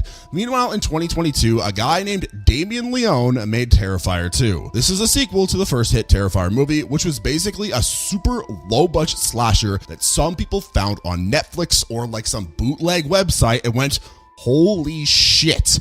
This is brutal. The second one cost $250,000. It's unrated. It's 2 hours and 18 minutes long. That's longer than most horror movies in theaters. And literally there's not a ton of story. It's just Art the Clown killing people in the most over-the-top, violent ways possible for the entire runtime. But here's the funny thing. That is all it needs to be. Here's what happened. When it came out, people started saying that they were throwing up in theaters, that audience members were fainting. And whether that was true or exaggerated, it became this news story. A horror movie was too intense for audiences, so obviously everyone wanted to see it to see what it was all about. Theaters that weren't planning to show it added it, and it kept expanding, and it made $15 million. $15 million for an unrated indie slasher that's over 2 hours long. The studio didn't pay for that marketing. Horror fans did it themselves. They told everyone online. They dared their friends to watch it. The gore effects were all practical and looked legitimately disgusting, so clips went viral. By the time it finished its run, Art the Clown was a new horror icon, and Terrifier 3 was already being planned. And if you want a really good example of how well this did, look at Terrifier 3's box office earnings. Yeah, that's a lot of money. A Cure for Wellness had $40 million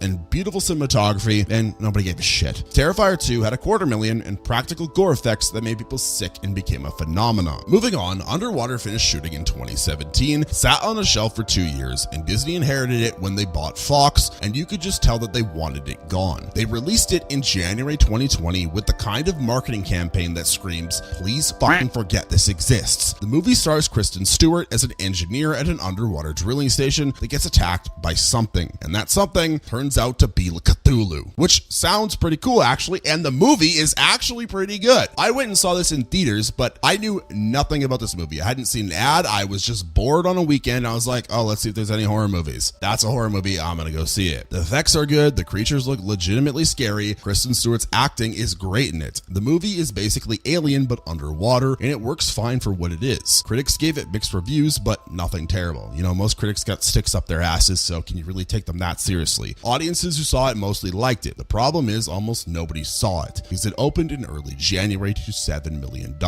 and made $40 million total worldwide. It cost $50 million to make. Disney clearly didn't want to spend another dollar on it, so they just let it die quietly, just like my ex-wife's relationship with me. But here's where it gets interesting. 6 months later, July 2020, lockdown is in full effect. Everyone's on Zoom calls all day for work and school and everything. People are exhausted and scared and stuck at home. And someone makes a horror movie about a Zoom call gone wrong. Host is 56 minutes long. The entire thing is shot on Zoom. 6 friends get on a video call to do a seance as a joke during quarantine. They accidentally summon something real. It kills them one by one through their webcams. The budget was maybe a few £1,000s. The director, Rob Savage, shot it remotely with the actors in their own homes doing their own camera work and practical effects. One actress rigged her kitchen cabinets to slam open on cue when she was screaming on camera. Shudder released it in July 2020, and it became the most talked about horror movie of the year. It got a 100% on Rotten Tomatoes. Every news outlet covered it. It boosted Shudder's subscriptions significantly. People watched it and immediately told their friends because it felt so current and real and tied into real events. Everyone was living on Zoom. The fear was immediate. Underwater spent $50 million and got dumped. Host spent almost nothing and became a cultural moment. The difference was understanding what people were actually feeling right then. Underwater was made in 2017 for 2017 audiences. Host was made in lockdown for people living through lockdown. It mattered. Although sometimes knowing your audience isn't enough either. Let's talk about Dr. Sleep, and it had an impossible job. It's adapting Stephen King's sequel to The Shining, but The Shining movie was made by Stanley Kubrick, and Stephen King famously hates that movie. So Mike Flanagan had to make something that worked as a sequel to a movie the original author hates, while also being faithful to King's actual book. Yeah, good luck with that. Warner Bros. Gave him $50 million. They rebuilt the Overlook Hotel sets. They recreated famous shots from Kubrick's movie with new actors who looked similar. They got Ewan McGregor. The movie is 2.5 hours long, and it's actually pretty good. Critics liked it. It's got a 77% on Rotten Tomatoes. Fans of both King and Kubrick seemed mostly happy with how it balanced everything. But it didn't matter, because it made $72 million worldwide, which was barely more than the budget. After marketing costs, it lost money. The problem was simple. Young people who hadn't seen The Shining didn't care. Older people who loved The Shining weren't rushing to theaters either. It came out in November 2019, right when Joker and Terminator were taking up all the screens. The marketing kept showing the Overlook Hotel, and people were just like, okay, and there was no urgency to see it. It looked good, but not necessary. And in 2019, you could just wait 2 months and just stream it at home. Now, in the meantime, South Korea has this abandoned psychiatric hospital called Gonham. CNN listed it as one of the freakiest places on earth. It's genuinely famous for being haunted. So in 2018, someone made a found footage movie about a group of YouTubers who go there to live stream a ghost hunt, and it cost $2.2 million. The movie is exactly what you would expect. Shaky cameras, dark hallways, jump scares, but it worked, and it worked damn well. It scared Korean audiences badly enough that it became the second highest grossing Korean horror movie ever. It made $20 million in South Korea alone, which is 9 times the budget just in one country. The movie later got international distribution and did even better. Gonham knew its audience. Korean people already knew about this hospital. They were already scared of it. The movie just put them inside it. Dr. Sleep was trying to serve Stephen King fans, Stephen King himself, and Stanley Kubrick fans, and horror fans, and general audiences. That's a lot of ants. That is too many cooks in the kitchen. Gonham served one group well. Dr. Sleep tried to serve everybody and failed, which brings me to talking about the remake that nobody wanted. Flatliners from 1990 is not a good movie. It's fine. It's about medical students who stopped their hearts to see the afterlife, and it made $61 million back then, which was pretty decent. So naturally in 2017, someone decided we needed a new version with Elliot Page and a $19 million budget, and it got 4% on Rotten Tomatoes. 4. That's almost impressive. You have to work pretty damn hard to make something that many people hate. The remake came out the same month as It, which is already a death sentence. Your mediocre PG-13 supernatural movie is competing with Pennywise, pulling in $100 million opening weekend. But even without that, Flatliners was doomed. Nobody remembered the original fondly enough to care about a remake. Young audiences had never heard of it. The new version changed nothing interesting. Just the same plot with worse execution and a rating that meant it couldn't even be scary. It opened at number 5 with $6 million and finished with $34 million worldwide. It lost money and disappeared forever. Now, let me tell you about The Gallows. This movie is legitimately bad. Not flawed but interesting bad, but just bad. The acting is terrible, the plot makes no sense, the scares are cheap, it got a C cinema score, which means even opening night crowds who are usually generous thought it kinda sucked. It got 15% on Rotten Tomatoes. Everyone hated it. But Blumhouse made it for $100,000. It's found footage and it takes place in a high school where a play went wrong 20 years ago and a kid died on stage. Now, some teenagers sneak in at night and the dead kid's ghost kills them. That's it. That's the movie. Warner Bros. Released it wide in July 2015 and it opened to $10 million. $10 million on opening weekend. The entire production cost was paid for 100 times over in 3 days. It kept going though. It made $43 million total. The movie is legitimately unwatchable, but it didn't matter because the budget was so low that even terrible word of mouth couldn't kill it fast enough. Blumhouse won. They made 400 times their money back on a movie that nobody liked. Meanwhile, Flatliners had a real budget and real actors and name recognition and lost money trying to please audiences who just weren't interested. Quality doesn't matter when your movie costs nothing. That's the lesson. Make it cheap enough and you've already won. But if I'm being honest, cheap only works if people will actually show up. Which brings me to one of my favorite movies of the last couple of years and one of my least favorite movies of the last couple of years. That's right, we're talking about Freddy Fazbear. Five Nights at Fredbear's opened to $80 million in October 2023. $80 million. It's the second biggest horror opening ever. This is a movie about bootleg Chuck E. Cheese robots based on a video game that came out 10 years ago. And it was available on Peacock the same day for free if you had a subscription. People still went to theaters though, in huge numbers. Obviously you know why. It's fucking Five Nights at fucking Fredbear's. Fucking Markiplier. MatPat for God's sake. I don't know. The movie cost $20 million to make. It already made over $250 million worldwide. Critics hated it. It got a 32% on Rotten Tomatoes. They said it was boring and confusing if you hadn't played the games. But none of that mattered because critics often don't have lives and their wives all hate them. Literally, this movie doesn't need to be good. It just needs to be fun. And you know what it is? It's fun. It's a little goofy. It's a little scary if you're a baby and you're scared of like the dark or something, but it doesn't need to be anything crazy. It's Five Nights at Freddy's. The fact that a little indie game is getting a movie is just cool enough to think about. Sometimes I get so mad at critics and how they rate movies because they're such snobs. You know, like that film kid in high school? Like that person? I hate those people. Like I talk about movies on my fucking YouTube channel. So people are like, oh, you're probably a film kid. No, just like if it's good, it's good. It doesn't need to be this cinematic master. I don't need to see Freddy Fazbear's ass in 4K with some like motif of an allegory of the Edgar Allan Poe. You know what I mean? That doesn't matter. Just show me him tearing a children in half and eating them. That's all I gotta see. Literally none of any of that mattered. The movie was made for fans of the game and fans of the game showed up. They dressed up as the characters. They brought their parents. Hell, you want to talk about video game movies? I brought my mom to see the Minecraft movie. She even liked it. She hasn't played a video game once in her life. I got her to even yell chicken jockey. Anyways, this movie was able to fill theaters on a Tuesday night. They didn't give a shit about critics' thought because the movie had Easter eggs and references and lore that only they understood. Literally, if you were even close to my age or younger, this was a big deal for you. Universal knew who this was for. They made it PG-13 so kids could see it. They filled it with nods to the games. They didn't try to explain everything to the newcomers. And it worked. Fans got exactly what they wanted and told everyone else to see it. The movie became literally a cultural experience just like Endgame, just like the Minecraft movie. 4 months earlier, Universal also released the most godforsaken, dumbest movie ever, Renfield. This one cost $65 million and it has Nicolas Cage who plays Dracula. He is completely unhinged in it. The movie is a horror comedy about Dracula's assistant trying to quit his toxic job, which sounds great on paper.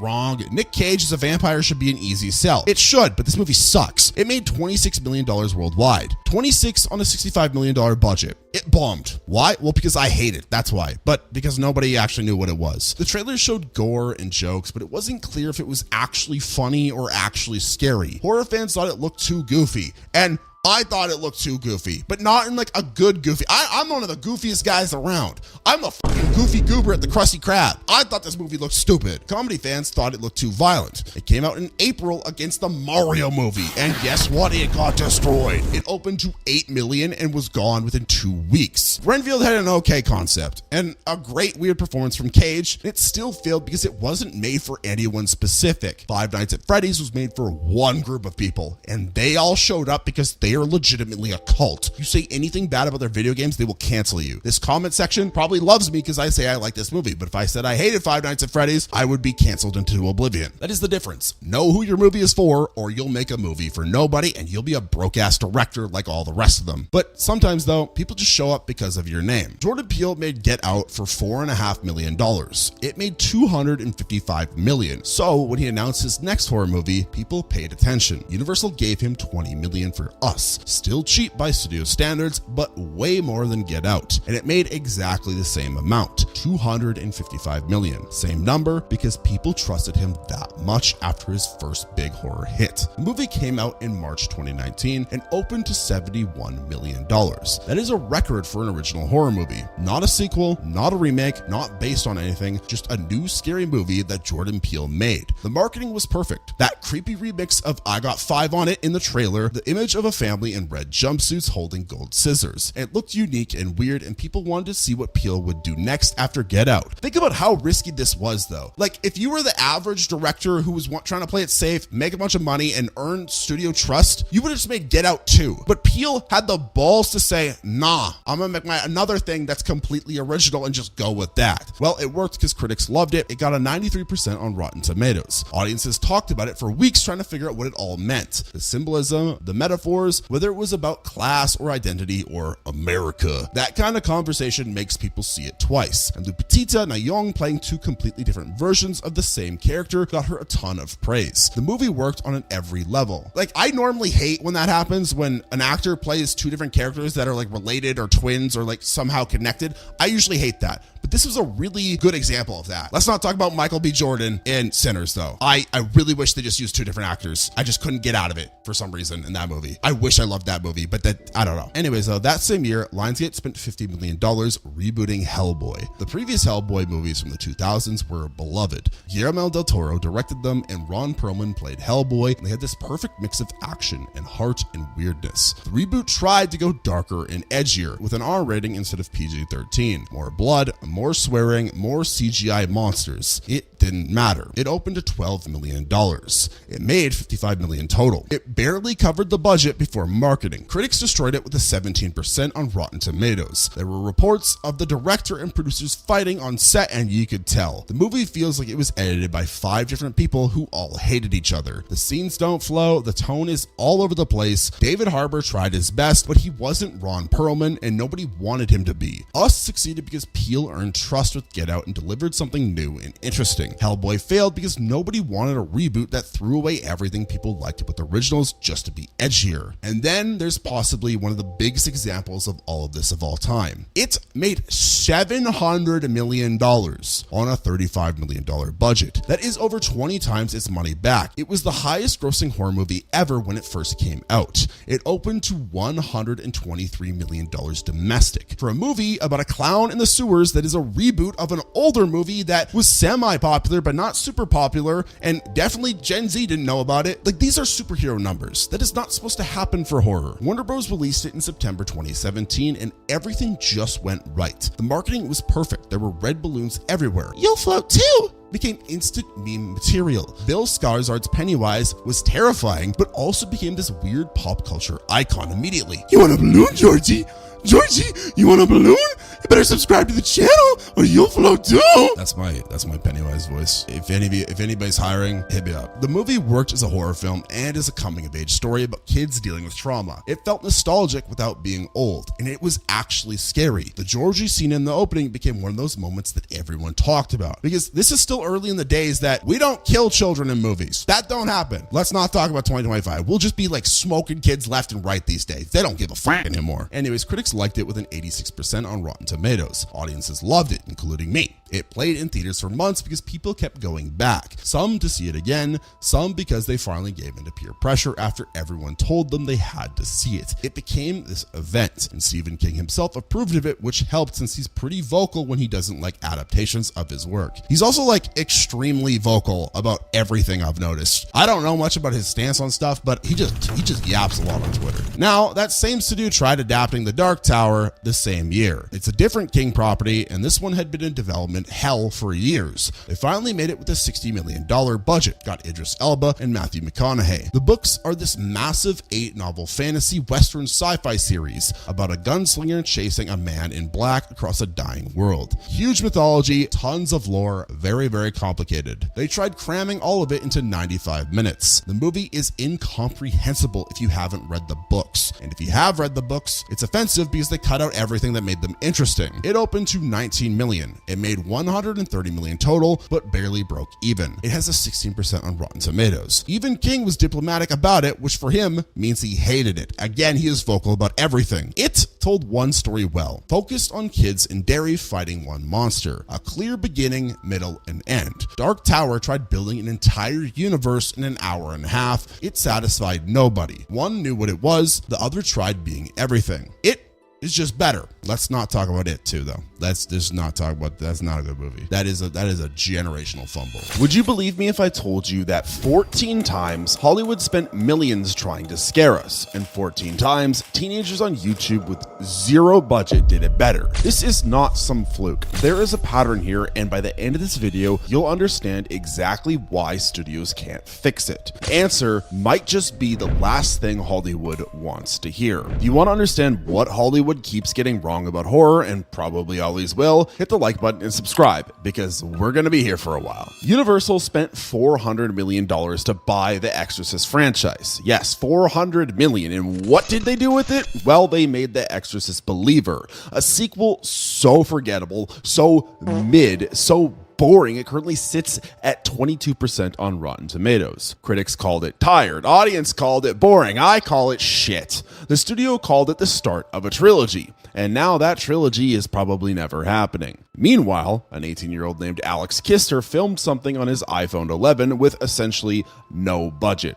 His mom even played one of the characters. Yes, that means his mother is a better actor technically than all of the people in this film. I know that's not exactly how that works, but it's how that works today. And the result is the Mandela Catalog. And it became one of the most talked about horror projects of the last 5 years. Who is talking about The Exorcist Believer? You're not. I'm not. Your parents aren't. The only reason we're talking about it is because it's crap. Here is what the Mandela Catalog is. In this fictional county, there are things called alternates. They look like people, they sound like people, but spoiler alert, they're not people. They show up as distorted faces on emergency broadcasts, warning you that something might have already replaced your family. One episode plays like a PSA from a sheriff's department, explaining how to tell if the person in your house is your loved one or something wearing their face. Another shows a 911 call from a mother who's convinced something took over her baby.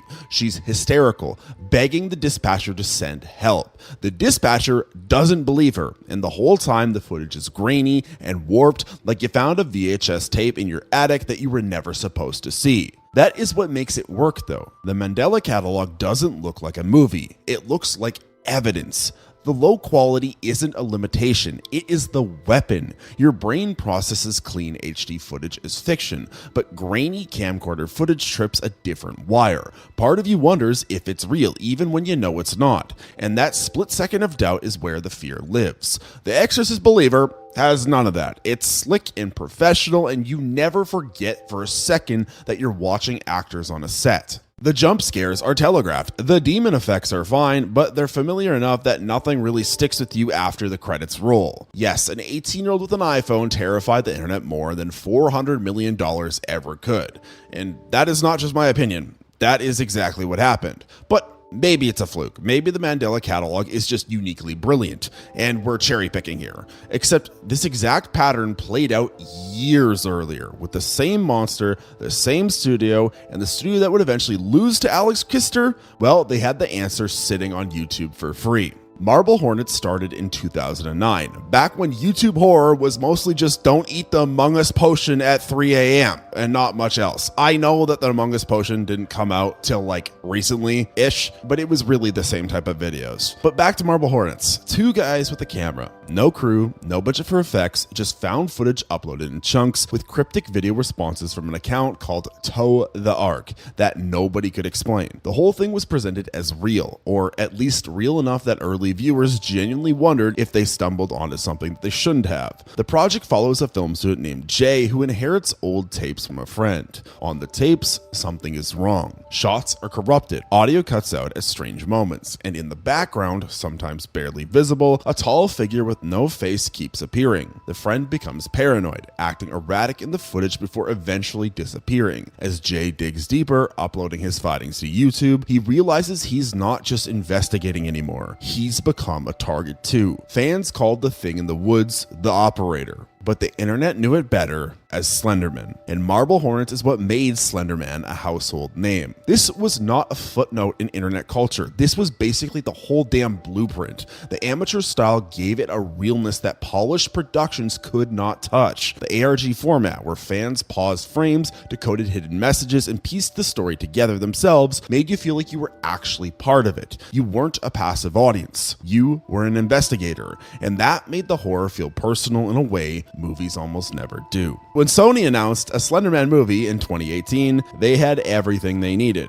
Years of proof that this specific monster told this specific way actually scared people. Marble Hornets had millions of views, a devoted fan base, and a beat-by-beat demonstration of exactly what worked. The instruction manual was right there, free to watch, and all Sony had to do was just follow the damn script. Sony, in their genius idea, ignored all of it. And so the 2018 Slenderman movie earned an 8% on Rotten Tomatoes. Yes, 8%. The studio got nervous about real-world controversy and reportedly gutted the film in editing, cutting anything that felt too dark or disturbing, which for a horror movie about an entity that drives people insane is a bold or dumb creative direction. What remained was a generic teen horror plot with a CGI figure that looked nothing like the thing that had haunted the internet for a decade. The story made no sense, the ending absolutely sucked, the scares were predictable, and the creature that built its legend on being glimpsed in shadows was shoved into full frame like some stupid store-bought costume. They had the answer key sitting right there on YouTube, free to watch, and they still failed the fucking test. But here is where it gets worse, because Sony did not learn from this.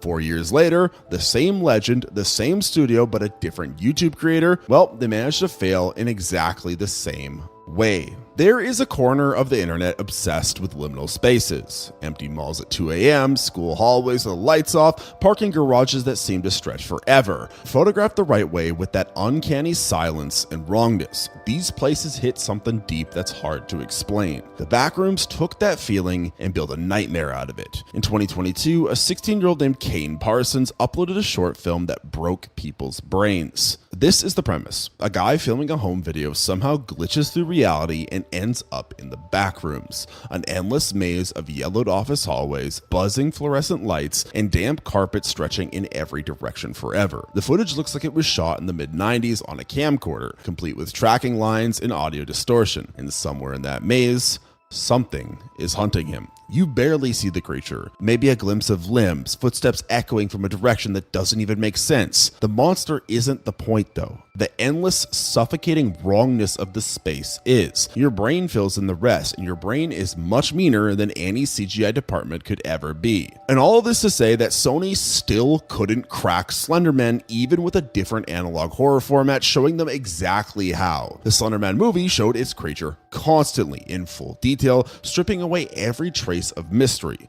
The Backrooms does the exact opposite. It shows you almost nothing and lets the dread build until you're checking over your shoulder in your own living room. Found footage is not dead. Studios just forgot why it works. It works because it looks like something you weren't supposed to find.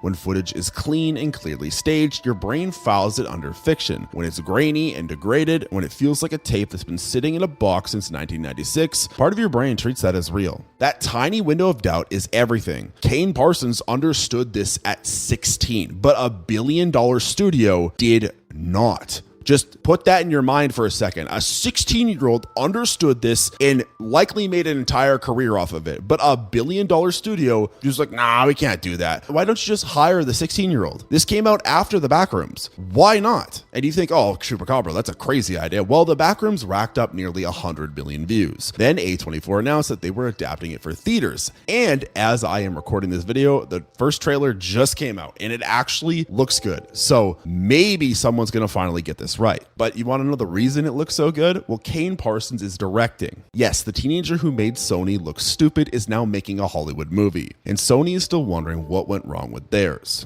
Okay, so Sony cannot figure out Slenderman. Maybe that's just Sony being Sony, but surely other studios learned from watching this disaster play out twice. Surely when Blumhouse adapted the internet's other most beloved creepy franchise, they got it right. If you have ever been creeped out by animatronics at a family pizza place, the dead eyes, the mechanical jerkin, that creepy feeling when they stare a little too long, you already know the vibe. That is why Five Nights at Freddy's became a thing. This game built an entire mythology around haunted robots and murdered children, and fans spent years piecing together the lore, waiting for a movie that would finally bring it to life. They got a movie. It just wasn't scary. If you're a kid, honestly, I don't think the movie's that bad, but most of the people watching this movie have probably been fans since they were a kid, so they would have been an adult. It was not scary. The second Five Nights at Freddy's, that was even worse. Anyways, before the film came out, a better version already existed on YouTube. The Walton Files is Martin Wall's deeply disturbing series about Bond's Burgers, which is a knockoff Chuck E. Cheese where something went horribly wrong. Children were murdered. Their bodies were hidden inside the animatronic suits, and the project doesn't flinch from showing you what that looks like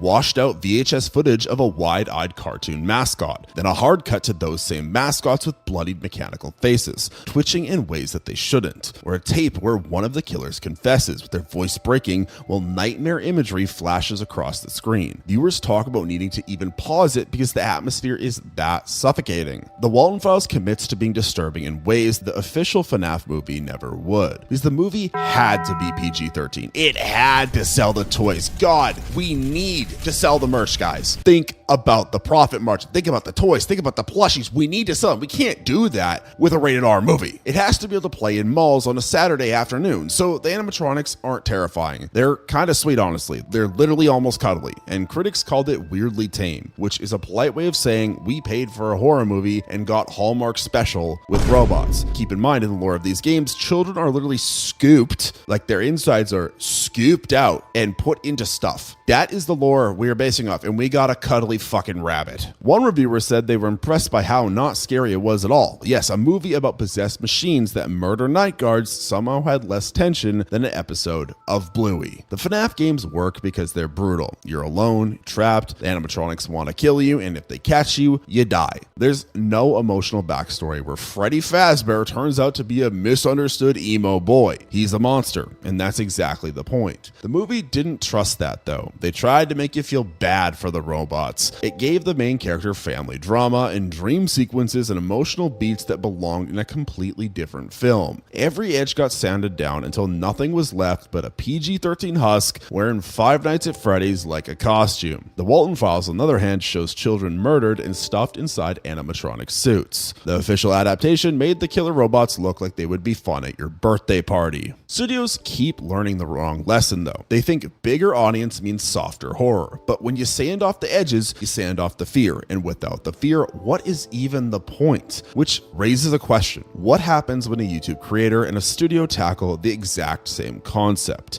A monster that invades your mind by just knowing it exists. And only one of those creators actually took that idea seriously. The concept is simple. Learn the monster's name and it comes for you. See its face and you're marked. Your mind becomes a doorway, and once that door opens, it doesn't close. It's a killer premise. The idea that just knowing something can destroy you. No running, no hiding, no fighting back. Once the information is in your head, you're done. Well, 2 horror projects ran with this exact idea. One understood what made it work, the other just became a punchline. The Boiled One is a 2024 analog horror short about a hijacked television broadcast. An emergency warning cuts into regular programming, explaining that a creature called the Boiled One has been detected. If you see its face, even through your TV screen, you will be visited. When you wake up, you won't be able to move, and it will be there watching forever. The creature's voice is calm, almost creepily gentle. While explaining that you're now cursed, it sounds like a late night radio host reading tomorrow's weather, but in like a cursed tone. "I'll see you," it says. "Forever, I'll see you." And then the broadcast cuts to static, leaving you with a few flickering frames of something red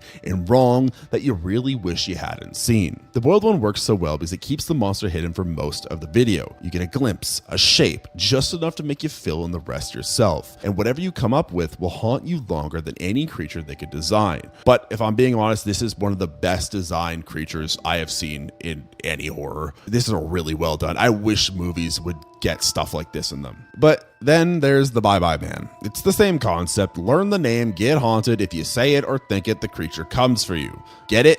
Bye Bye Man. On paper, this is scary. In execution, it became one of the most mocked horror movies of the decade. The film shows the Bye Bye Man constantly, like full body, full face. And the more you see him, the less scary he gets. He's just some pale dude in a robe shuffling around. That just reminds me of my uncle who doesn't wear enough clothes around the house when visitors are around. Not something scary. The name does not help. Characters shout, "Don't think it, don't say it," with total sincerity, and the audiences laughed instead of screamed. Twitter immediately renamed him the Pee Pee Poo Poo Man. Yes, that is the legacy of this movie. Not fear, but the Pee Pee Poo Poo Man. Are you scared of the Pee Pee Poo Poo Man? I'm not scared of the Pee Pee Poo Poo Man. How many times can I say Pee Pee Poo Poo Man in this sentence? Pee Pee Poo Poo Man. Pee Pee Poo Poo.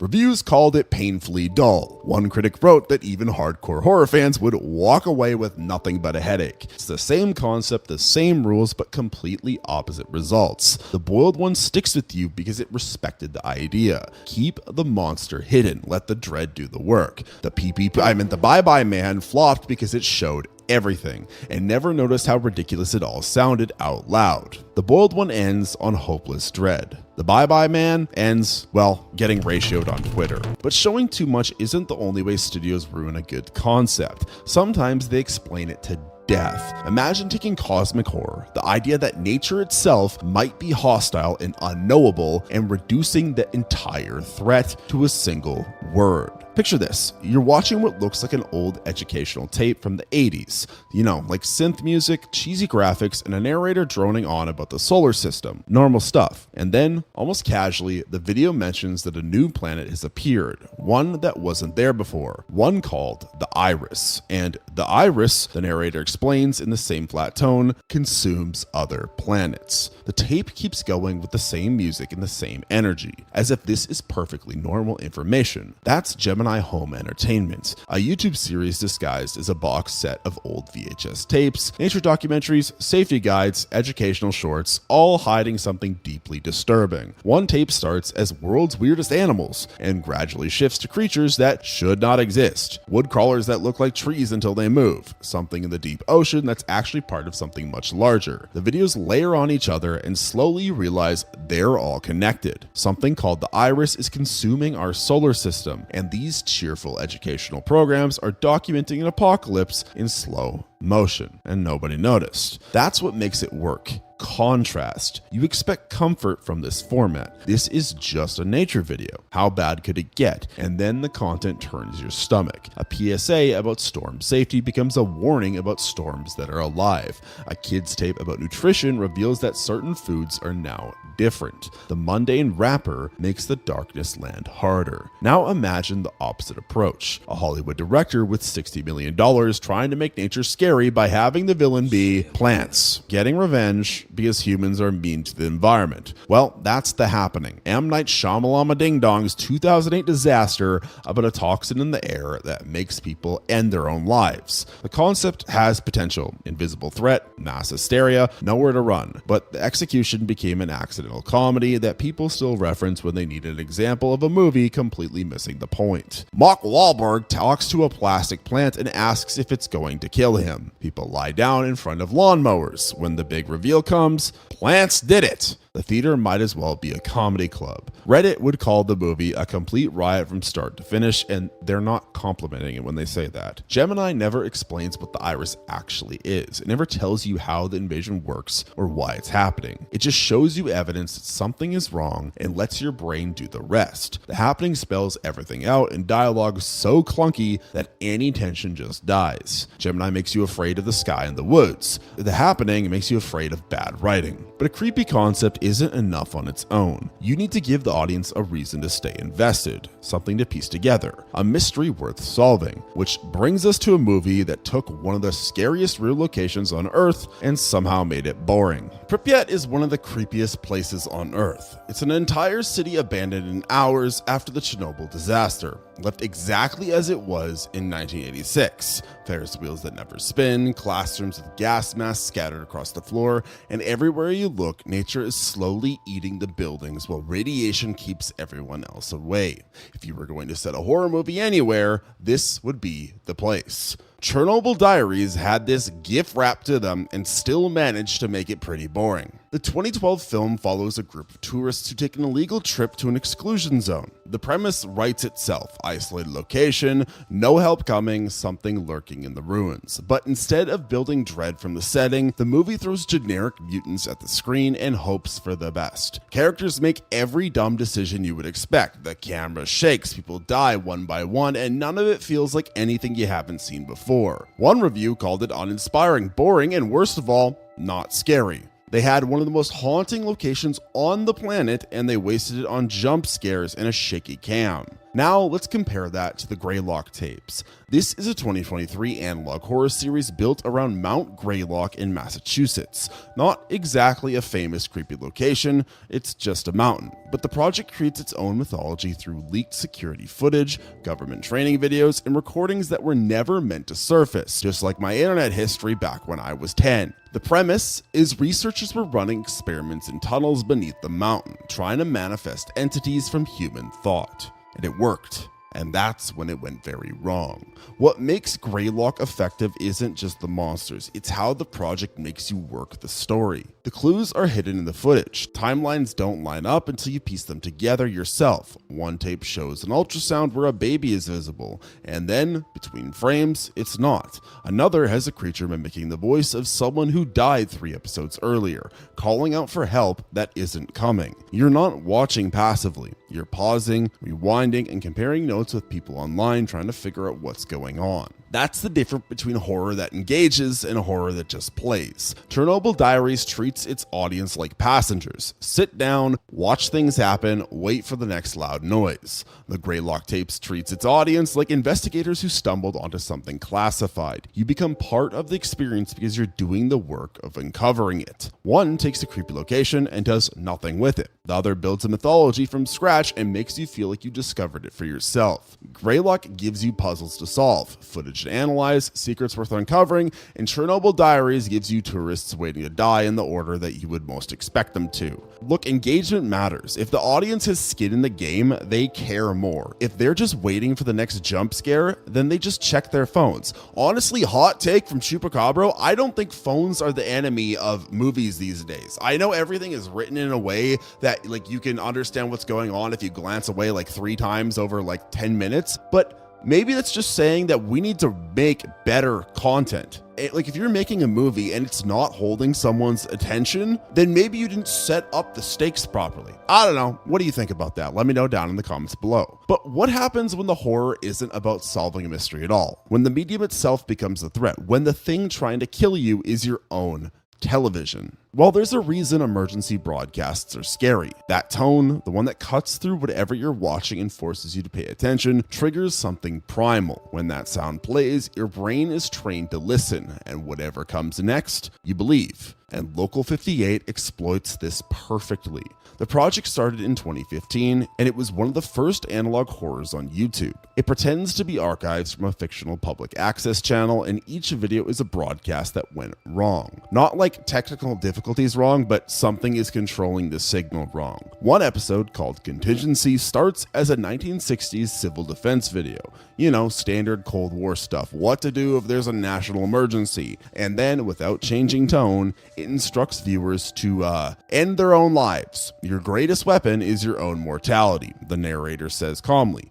Do not hesitate. The implication is not subtle here. Something invaded. We lost. The broadcast system itself is now telling Americans to give up. Another episode called Weather Service begins as a normal forecast. Then a warning appears. Do not look up at the moon. The sky is dangerous. Stay indoors. Don't look up. The video never shows you what's on the moon, but the footage glitches and distorts, suggesting something up there is looking back. Local 58 works so well because it hijacks a format that we trust. Emergency alerts exist to protect us. When one tells you to do something dangerous, delivered in that same official tone, it kind of short circuits your defenses. Something in your gut accepts it, just for a moment, and that moment is all the horror needs. And then there's Rings, the 2017 attempt to keep the Ring franchise breathing. The original worked because of a simple, creepy premise. Watch a cursed tape, die in 7 days, urban legend horror done right. Mysterious, unexplained, and that image of Samara crawling out of the TV became iconic. The sequel tried to modernize by making the tape digital. A professor shares the cursed video file with students as an experiment. The curse spreads through email and smartphones. On paper, this updates the concept, but in execution, it strips away everything that made the original work. The 2002 Samara crawling out of a CRT television was genuinely creepy. The 2017 version crawling out of a flat screen with better CGI somehow looked worse. You tell me how that works. The movie over-explains the mythology, adds subplots that nobody asked for, and kills any mystery the franchise had left. Critics gave it an 8% on Rotten Tomatoes. I give it a 0. The curse that made audiences afraid of their TVs became a franchise that made them afraid of sitting through another shitty sequel. Local 58 is so good it makes you distrust your own television. Rings is so bad, it just makes you tired and kind of depressed. But there's another way studios shoot themselves in the foot. Sometimes they build something great, practical effects, real craftsmanship, and monsters you can almost smell, and then panic at the last minute and cover it all up with digital paint. So let's find out what happens when a studio literally replaces something scary with something worse. John Carpenter's The Thing is one of the greatest horror movies ever made. The practical effects, creatures splitting apart, flesh reforming, bodies becoming something else. It still holds up 40 years later because they look real. They look wet, and they look like they exist in the same space as the actors, because, newsflash, they did, with rubber, latex, and mechanical rigs, all operated by artists who knew that what you can touch is scarier than what you can render. But then in 2011, a prequel got made, and the studio panicked. Which kind of sucks, because the prequel isn't horrible. It's definitely not as good as the original, but what you probably didn't know is that they did build practical creature effects for the film, with animatronics, prosthetics, everything was real. Like real physical monsters created by talented artists using the same techniques that made the original so damn good. But then after test screenings, someone decided that it wasn't good enough. So they digitally painted over everything in post-production. The results looked rubbery and fake, which is exactly what they were trying to avoid. They spent more money to make the movie worse. The CGI monsters had none of the tactile horror that made Carpenter's version work. They floated through scenes like video game cutscenes, and most critics noticed. Audiences noticed. I noticed. The movie flopped, and fans have been begging for the original practical effects cut ever since. This is where studios keep telling on themselves. They don't trust what actually works. But then enter Vita Carnis. This is a YouTube series disguised as an old nature documentary about a parallel ecosystem of living meat creatures. Think educational programming from the 70s with calm narration, vintage graphics, and that dry public television tone. Except the subject matter is nightmare fuel. The narrator explains that the meat snake reproduces through mitosis, splitting itself in half to create new organisms. This mimic species feeds on humans. And a public safety announcement warns about creatures that disguise themselves as lost infants, complete with distorted audio of a baby crying coming from a blob of flesh. Oh, great, man-made horrors beyond my comprehension. The body horror is extreme, but it's delivered so clinically that it lands different. There is no dramatic music, no actors screaming, just a bored-sounding narrator explaining that these things exist and here's what they do. Your brain processes it like real information, and it makes it so much worse. Vita Carnis makes impossible creatures feel disturbingly real by presenting them like fact. The Thing prequel made real creatures feel fake by covering them in digital paint. Both are about grotesque flesh things, but only one understood that presentation matters more than spectacle. Studios literally keep making this mistake. They do not trust restraint. They don't trust suggestion. They listen to some old boomer in the test screenings who literally doesn't know anything about good horror. They think more money and more rendering power will automatically mean more scary. But horror doesn't work that way. The scariest things are the ones that feel like they could actually exist, or the ones shown so briefly that you're not sure what you saw. And speaking of which, what happens when a horror movie takes one visual gimmick, a creepy smile, and shows it so many times that it stops being scary and starts being a meme? A creepy smile can be one of the scariest images in horror. Something about a face stretched wrong, teeth showing too much, and eyes that don't match the expression. It triggers instant discomfort. Get it right, and the image stays with people for years. Get it wrong, and you become a meme. Well, two horror projects built entire stories around this one image. Restraint made one terrifying. Overusage made the other a stupid meme. The Smile Tapes is an analog horror series about a fictional drug that hits the streets in the late 90s. It's called Smile. It does exactly what you would expect. Users start grinning, wide, permanently, and then they get violent. The project plays out through recovered VHS tapes, home videos, news broadcasts, security footage, and somewhere in the background of these tapes, you catch glimpses of infected people. Someone standing in a dark hallway, just visible at the edge of frame, smiling in a way that makes you rewind to check if you really saw it. A friend at a party who looks normal until you notice their face. Just for a second before the camera moves, you see it. The show never lingers on the smile. You see it and it's gone, which means your brain just has to hold on to it, and holding on to something creepy is worse than directly staring at it. Now here's Truth or Dare, a 2018 Blumhouse film with the same basic premise. A demon forces people to play a deadly game. What is it? Truth or Dare? Whoa, who saw that coming? And when it possesses someone, their face stretches into a wide, distorted grin. The same image and the same potential. The movie shows this grin constantly in every possession, in every threat, over and over, in full focus, in bright lighting. By the third time it happens, people were not scared anymore. I wasn't scared anymore. They were laughing. Critics compared the effect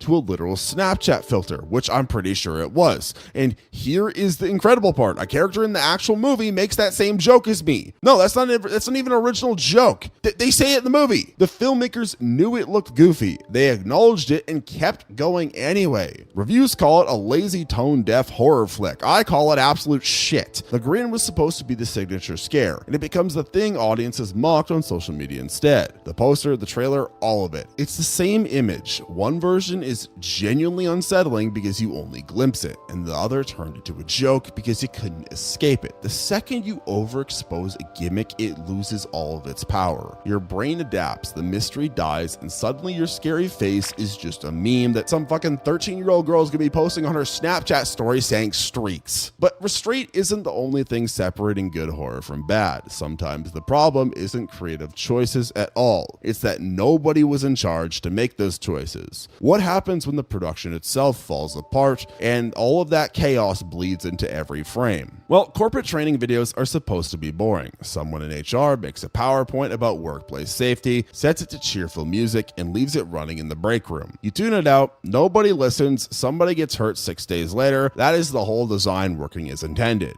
Happy Meat Farms takes that format and fills it with body horror. The project is an ARG disguised as internal communications from a fictional biotech company. On the surface, you're watching employee orientation videos and quarterly reports. Clip art, bullet points, a narrator with that too friendly corporate voice explaining company policies. And then, without warning, the content turns monstrous. One video shows photos of livestock after exposure to the company's growth hormone. The cows are wrong, with massive tumors, extra limbs. The narrator keeps going in that same cheerful tone, explaining that Subject 11 is still alive, in constant pain. Oh, how great to know that. I love knowing that the cow is alive in constant pain. That makes me feel great. A slide then reads, "Thank you for your sacrifice," next to headshots of human test subjects who will never leave the facility. The music doesn't change. The graphics stay peppy. That gap between what you're seeing and how it's being presented is what makes this horror land. Happy Meat Farms works because one creator controls every frame. The tone is precise. The horror creeps in through irony. It is satire and nightmare rolled together, and both hit because the vision is complete.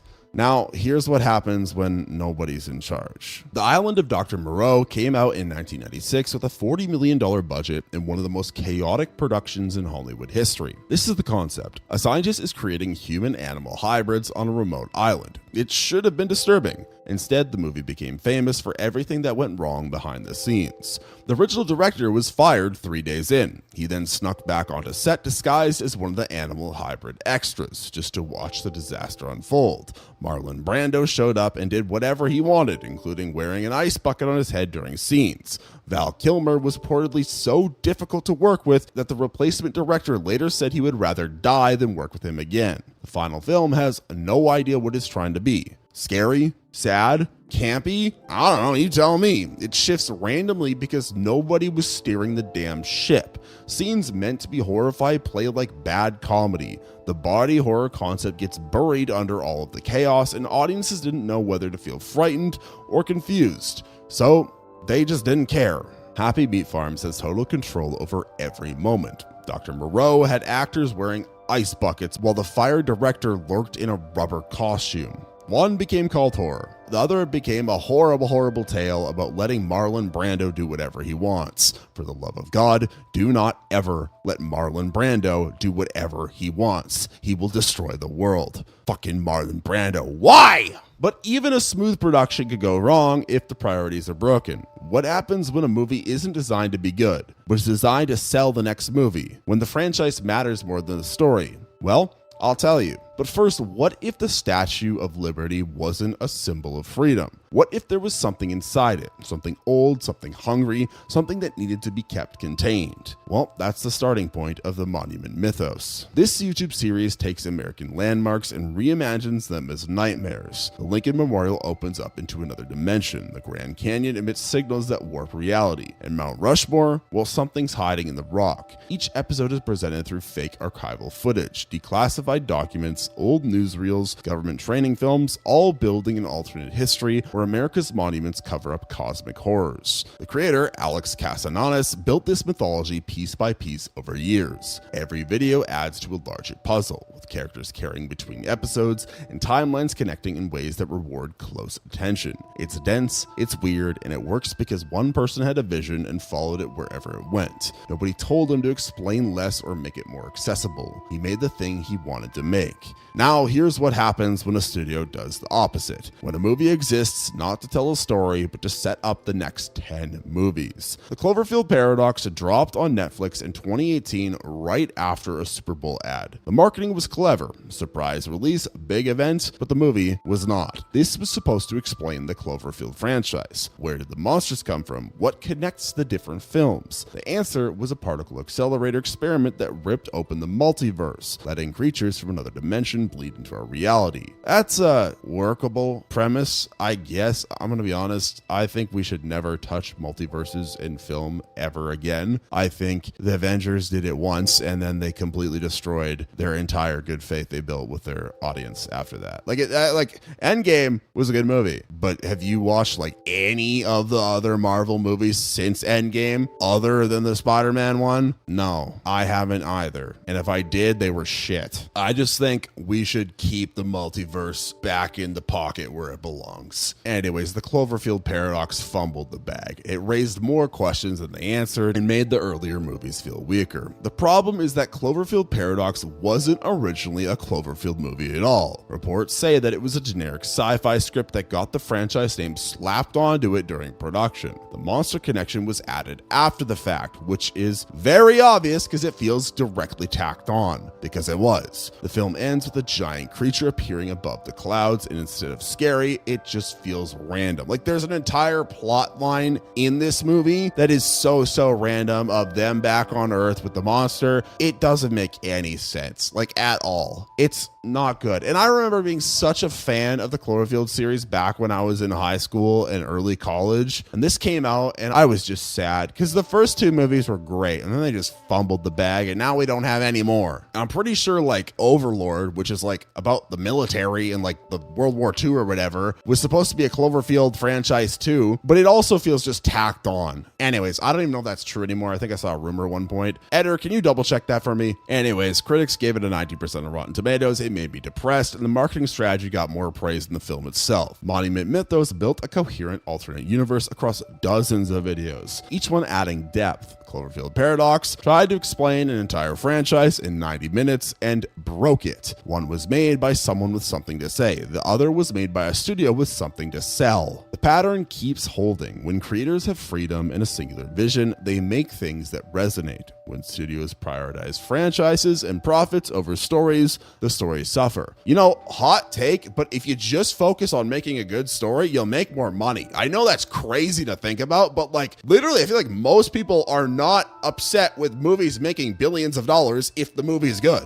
Like, I'm not. If it's good, make $1 bajillion. I don't care. But when they're shit and they've hyped them up to be better than they are, that's when I start getting upset. But we haven't even reached the most expensive failure yet. The one that proves beyond any doubt that budget and star power mean absolutely nothing without the right foundation. $125 million. That's what Universal spent on The Mummy in 2017. Not to just make a movie, but to launch the entire franchise. They called it the Dark Universe. Dracula, Frankenstein, the Invisible Man, the Wolfman. All the classic monsters, all connected, all building towards something bigger. Marvel had done it with superheroes, so Universal was gonna do it with the monsters. It was the Horror Avengers. They announced this whole lineup before the first movie even came out, with posters, press events, a cast photo with Russell Crowe, Javier Bardem, and Johnny Depp standing together like they were the Avengers of horror. The confidence and ego was unreal. And then The Mummy released, and the entire plan shit the bed. The movie stars Tom Cruise as a soldier of fortune who accidentally awakens an ancient Egyptian princess. She's evil, she has powers, and she wants to bring a god into our world. It's standard monster movie stuff, except Universal didn't make a monster movie. They made a Tom Cruise action vehicle that happens to have a mummy in the plot. This thing literally nailed neither on the horror or the adventure. It was trying to be everything and ended up being nothing. One review called it a typical Tom Cruise blockbuster with mythology and light horror shoehorned in as afterthoughts, which is exactly what it felt like. There is a whole scene where Russell Crowe explains that he runs a secret organization hunting monsters, complete with specimen jars and references to future villains. It's not world building. It is literally a commercial for movies that will never get made because this was so shit. It earned a 15% on Rotten Tomatoes. The Dark Universe was quietly shelved. $125 million, and they couldn't get one movie right because they were too busy setting up the next 5. Meanwhile, like, look at Monument Mythos. It exists. It was made for essentially nothing. There was no studio approval process, no notes from executives worried about the brand alignment, just one person with a weird idea about American monuments being cosmic horrors. I would argue it is way better than The Mummy. So do you think that Hollywood is better than analog horror on YouTube? Well, I don't. Not after making this video. It is the same pattern every time. The thing that makes horror work isn't money. It never was. Look, if you want more breakdowns on horror movies just like this, like the video and subscribe, and drop a comment telling me which analog horror series has gotten under your skin the most, and maybe I'll talk about it in an upcoming video. At the end of the day, there is only one studio that has truly figured out horror, and that is the independent person who makes stuff for fun on YouTube. Just to be cool, just to be scary, just to have fun. Those are the people that truly understand what makes horror tick. Anyways, if you want to watch another video of mine, you should click the one that's on your screen right now, and I'll see you there. Bye-bye.